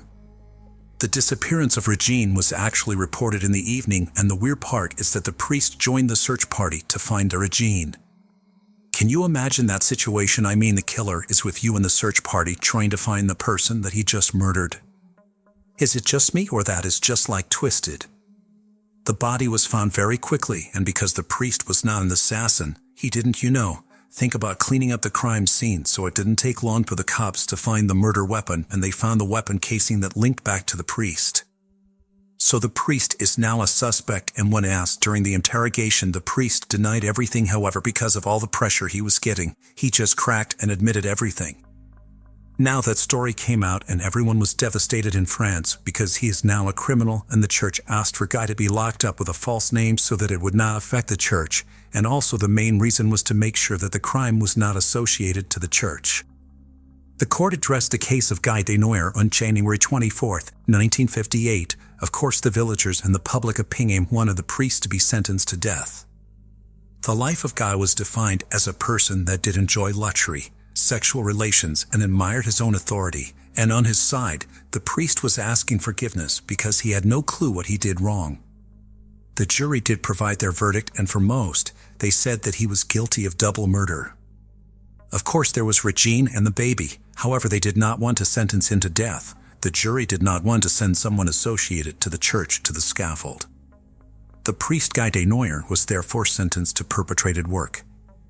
Now that situation raised a lot of questions regarding the responsibility of the Catholic Church, and this is still a question that is being asked nowadays, especially for the priests who like other kids, if you know what I mean. There was an investigation that was done, and the report came up saying that the church knew the dark side that he was hiding before he was pronounced priest. His superiors noticed that he did not have a lot of faith, and he was not really a believer in Catholic religion. The investigation did show that before being priest in Europe, he was sent to Plymouth. While he was there, he did have a sexual relation with his parishioner, and instead of removing his status, they just transferred him to another city. Even there, his weakness for women did not stop, as he did have multiple sexual relations. You would think that the church would revoke his status, but instead he was just transferred to Europe, where the church was isolated and his temptations might be lower. But as we have seen, this was not the case. Desnoyers was released in 1972. After being detained for 22 years, he was the oldest prisoner of France. Once again, the church came to his help after he was released from prison. He was welcome in a monastery in Brittany, where he stayed there until he died on April 21, 2010 at 90 years of age. Now we go to story number 3. Family slaughtered at Wellsgrave Provincial Park. The killer stalked the family while he let his violent fantasies run wild. 3 generations of a family left to go camping on August 2, 1982. They set up camp in the Wellsgrave Provincial Park, located roughly 120 kilometers north of Kamloops in central British Columbia. They enjoyed several days of cloudy family time, picking berries during the day and gathering around the fire at night, having no idea that they were being stalked by a killer. Among the campers was grandparents Edith, 59, and George Bentley, aged 66, their daughter Jackie, 41, and son-in-law Bob Johnson, 44. Also the Johnsons' daughters Janet, 13, and Karen, just 11. The Johnsons drove up with their daughters and pitched a tent for the girls. The grandparents brought a truck and camper where the adults would stay. The last anyone heard from the family was on August 6th, when Edith called another daughter. It would not be until August 23rd that the family would first be reported missing. Bob Johnson was due back at work on August 16th but didn't show. After a week with no word from him, his company filed a missing persons case with the police.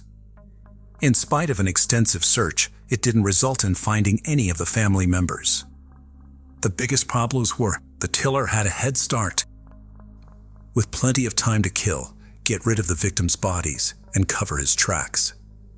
The other, maybe even bigger obstacle was, no one knew exactly where the family was camping at.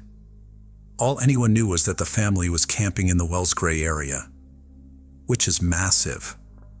They had no idea where to even start, let alone being able to follow a trail to find the family. It would take 3 more weeks and a mushroom picker to find the family. On September 13th, the current discovery of the Johnsons' 1979 Plymouth was found. It had been burned beyond recognition as it set off to the side of a mountainside logging road. The car held the bodies of the 4 adults in the back seat and the 2 young girls in the trunk. The bodies were burned so thoroughly that when it came time to bury the family, they were all placed together in one child-sized casket. Through a forensic examination of the remains, it was determined they had been shot with a .22 caliber firearm. Locals were able to tell investigators where they had seen the family camped at. An examination of the area would turn up .22 casings, which helped identify the weapon used as a Remington pump-action rifle. What wasn't at the campsite was the truck and camper, the boat, and camping gear brought with the family, or any trace of the family at all. With no suspect in custody or even in sight, the media was pushing for answers. A tip came in that the family's truck and camper had been spotted. The witnesses said it was being driven by 2 French Canadians in central Canada.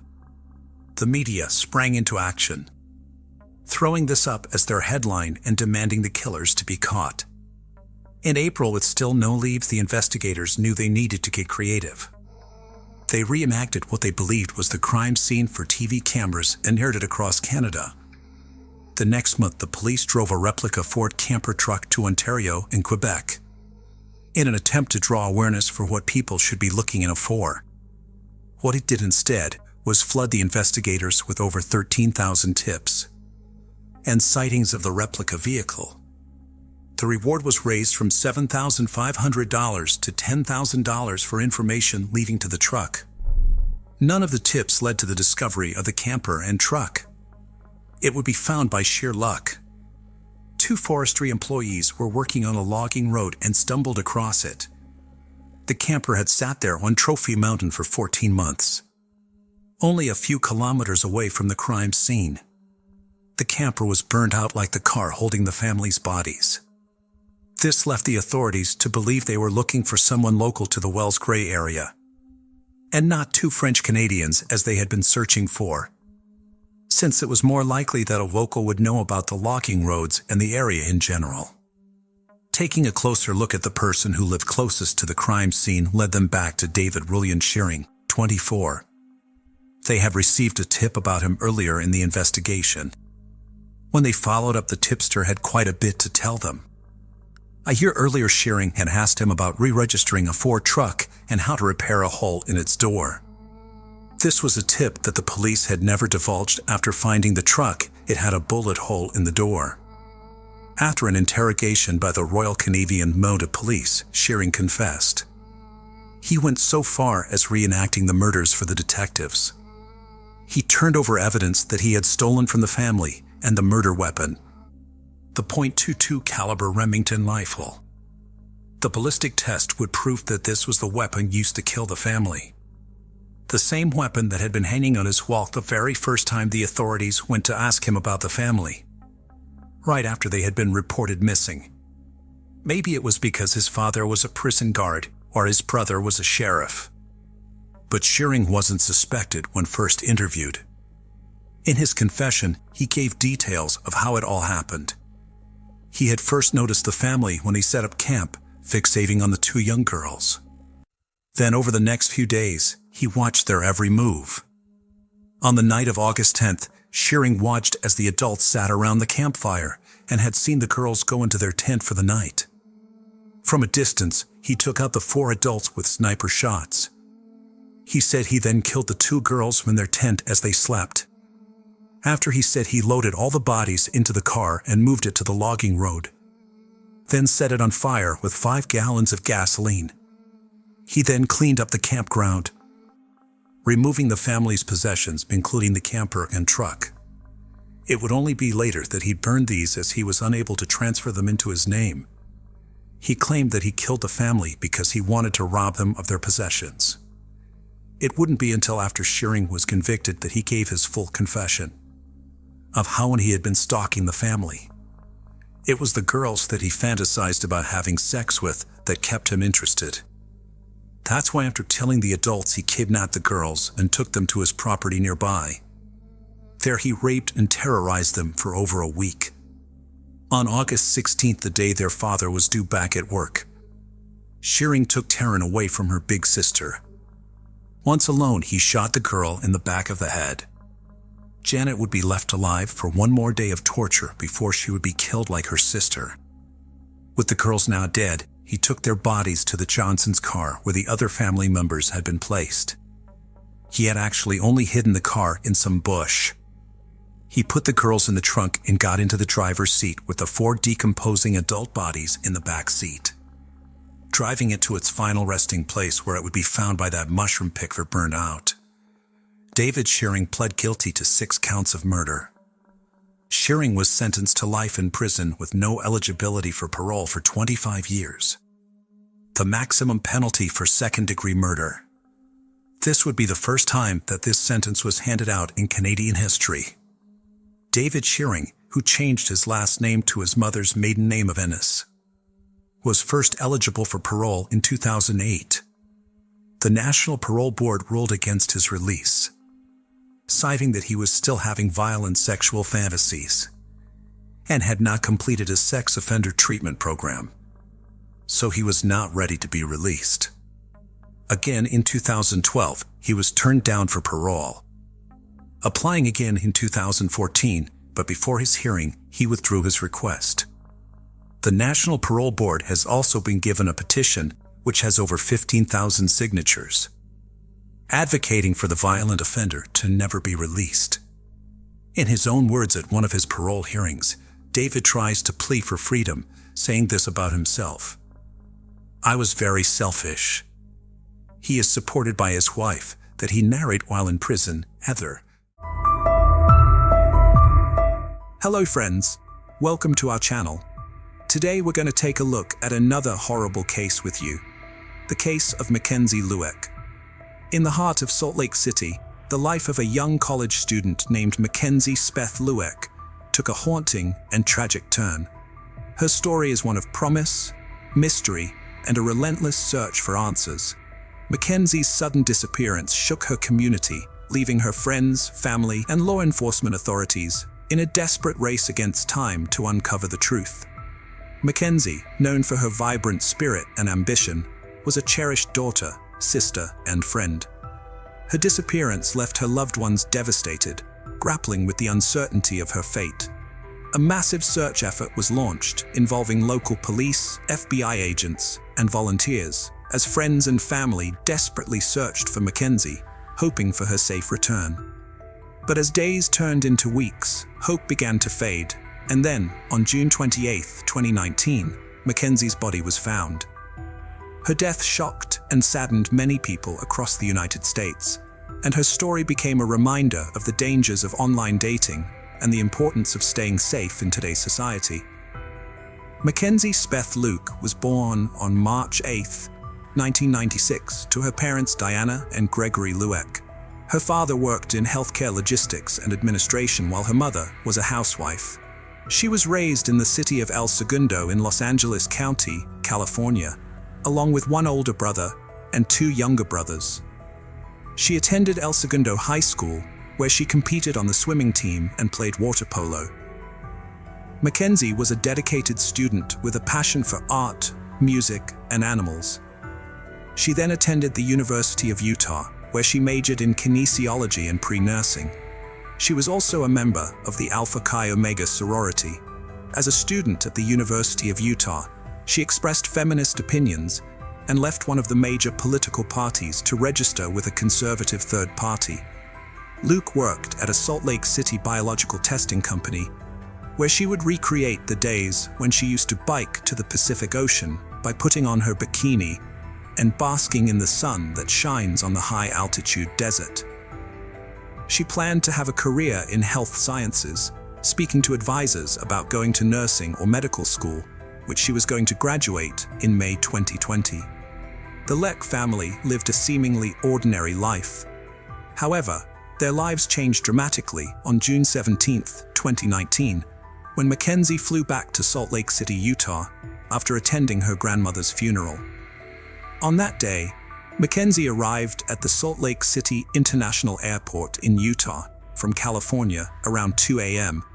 She immediately texted her mother, "Landed and love you, mama." But when Diana tried to respond shortly after, she realized her daughter's phone was turned off. Furthermore, Gregory's attempts to call Mackenzie went straight to her voicemail, which made the Lueck family genuinely worried about her well-being. On June 20th, when her parents discovered that her friends had not seen or heard from her either, they reported Mackenzie as missing to the Salt Lake City Police Department. For the next 2 weeks, while Diana, Gregory, and their 3 sons tried to do all they could to find Mackenzie's whereabouts from California, her Alpha Chi Omega sorority sisters stepped up to search for her in Utah. Together, they even created the now inactive Find Mackenzie Leck Facebook page to attract national media attention to the matter. As the investigators were figuring out what could have happened, they found video evidence that Mackenzie had been at the airport. She was then picked up by a Lyft driver and taken to Hatch Park in North Salt Lake, about 13 miles away. The investigators also searched her cell phone records, which confirmed she had been at the park.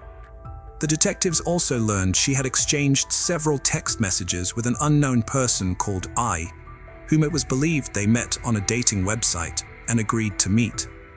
Her last text to him was at 2:58 a.m. The cell phone data placed Mackenzie and A at Hatch Park at the same time, at 2:59 a.m. Mackenzie's phone also stopped transmitting data or location information at 2:59 a.m., which meant that her phone had been powered off. The detectives then tracked I's cell phone signal, which led them from the park to his home at 547 North 1000 West in the Fair Park neighborhood. The investigators realized that I's cell phone was at his home at 3:07 a.m., just 7 to 8 minutes after picking up Lueck from the park. The detectives then decided to execute a search warrant at his home since he was the prime suspect in the disappearance of Mackenzie. As the search continued in A's place of residence, a neighbor reported that there had been a horrible smell coming from a bonfire fueled by gasoline in I's backyard behind a garage on June 17th and again on June 18th, in the same location where the detectives had discovered the freshly dug shallow grave. The investigators seized I's vehicle when they found a strong odor of gasoline and a red gasoline container in the trunk.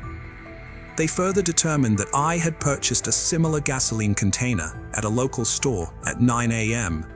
on the morning Mackenzie went missing. After I was arrested, the investigators further analyzed his cell phone records. The records showed that I's phone was in Logan Canyon on June 25th, between 2:30 p.m. and 4:30 p.m.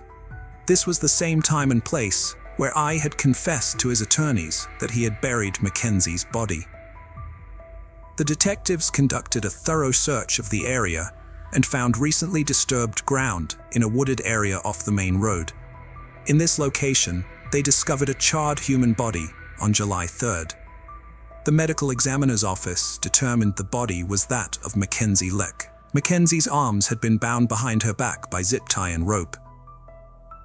The medical examiner determined the cause of death was blunt force trauma on the left side of her skull and ruled her death a homicide. On June 20th, Leck's father called the Salt Lake City Police Department to inform them that no one had heard from her since she arrived back in Utah. On June 28th, a Salt Lake City man, identified as Ayula Ajayi, was arrested and charged with the kidnapping and aggravated murder of Lueck, along with desecration of her body. Detectives found that Lueck had exchanged several text messages in the early morning of June 17th, with Lueck's last text to him being at 2:58 a.m. Cell phone data placed both Lueck and Ajayi in the park at 2:59 a.m. Additionally, prosecutors say photos of Lueck were found on Ajayi's phone. The trial for Lueck's murder was originally set for March 12, 2020, but was postponed to give prosecutors more time to go through the evidence and provide it to Ajayi's defense attorneys. A 3-day preliminary hearing was then scheduled for October 28, 2020. On October 7, 2020, Ajayi pleaded guilty to first-degree aggravated murder and third-degree desecration of a human body in connection with Luek's death. In exchange, prosecutors dropped charges of aggravated kidnapping and obstructing justice, and removed the possibility of the death penalty. District Attorney Sim Gill stated that the guilty pleas allow Luek's parents to begin to obtain closure and a measure of justice. On October 23rd, 3rd District Judge Vernice Treese sentenced Ajayi to life in prison without the possibility of parole. Additionally, Ajayi was sentenced to 5 years in prison for desecrating Luek's body. He apologized in court, but Gill told media that he did not believe the apology was genuine. Luek's parents gave a statement expressing their profound grief over never being able to witness their only daughter's wedding and the joy of seeing her have children. Luek's father said, "My daughter Mackenzie Luek was a sweet, amazing young lady with a bright future ahead of her. She was a kind-hearted person who cared about others. Now, I will not have the opportunity to see her grow and thrive in life." Luek's cousin stated, "This is a nightmare that you cannot wake up from. I will never be able to forgive what happened to her. I will never forgive the monster who took her life. Never in my life have I felt such intense anger as I have over the last 16 months. Never have I been so fearful for my own life because I now know how real evil is in this world." Ajayi was also charged with the March 2018 kidnapping of another woman whom he met through a dating app. The victim came forward after Ajayi was arrested for Luek's murder. A trial for this case was set for December 6 to 3, 2020. On October 7, 2020, Ajayi pleaded guilty to 1 count of second-degree forcible sexual abuse in connection to this case. He was later sentenced to 1 to 15 years in prison for the crime. Ajayi was also charged with 19 counts of sexual exploitation of a minor. These charges were filed in August 2019 after the police found numerous pornographic photos of children between the ages of 4 and 8 on his computer during the investigation into Luek's death on July 2nd. A preliminary hearing regarding these charges was scheduled for October 1st, 2020. Ajayi pleaded not guilty to the charges on that date, but the pornography charges were later dismissed. The tragic death of Mackenzie Speth Luek was a devastating loss for her loved ones and the entire nation. Mackenzie had a bright smile, a passion for life, and dreams of making a positive impact on the world. But her life was cut short by a senseless act of violence. Despite the sadness and grief, Mackenzie's loved ones have come together to honor her memory and celebrate her life. Her sorority sisters remember her as a shining light, always ready to lend a helping hand or a kind word. Through her artwork, music, and love for animals, Mackenzie's spirit continues to live on, inspiring those who knew her.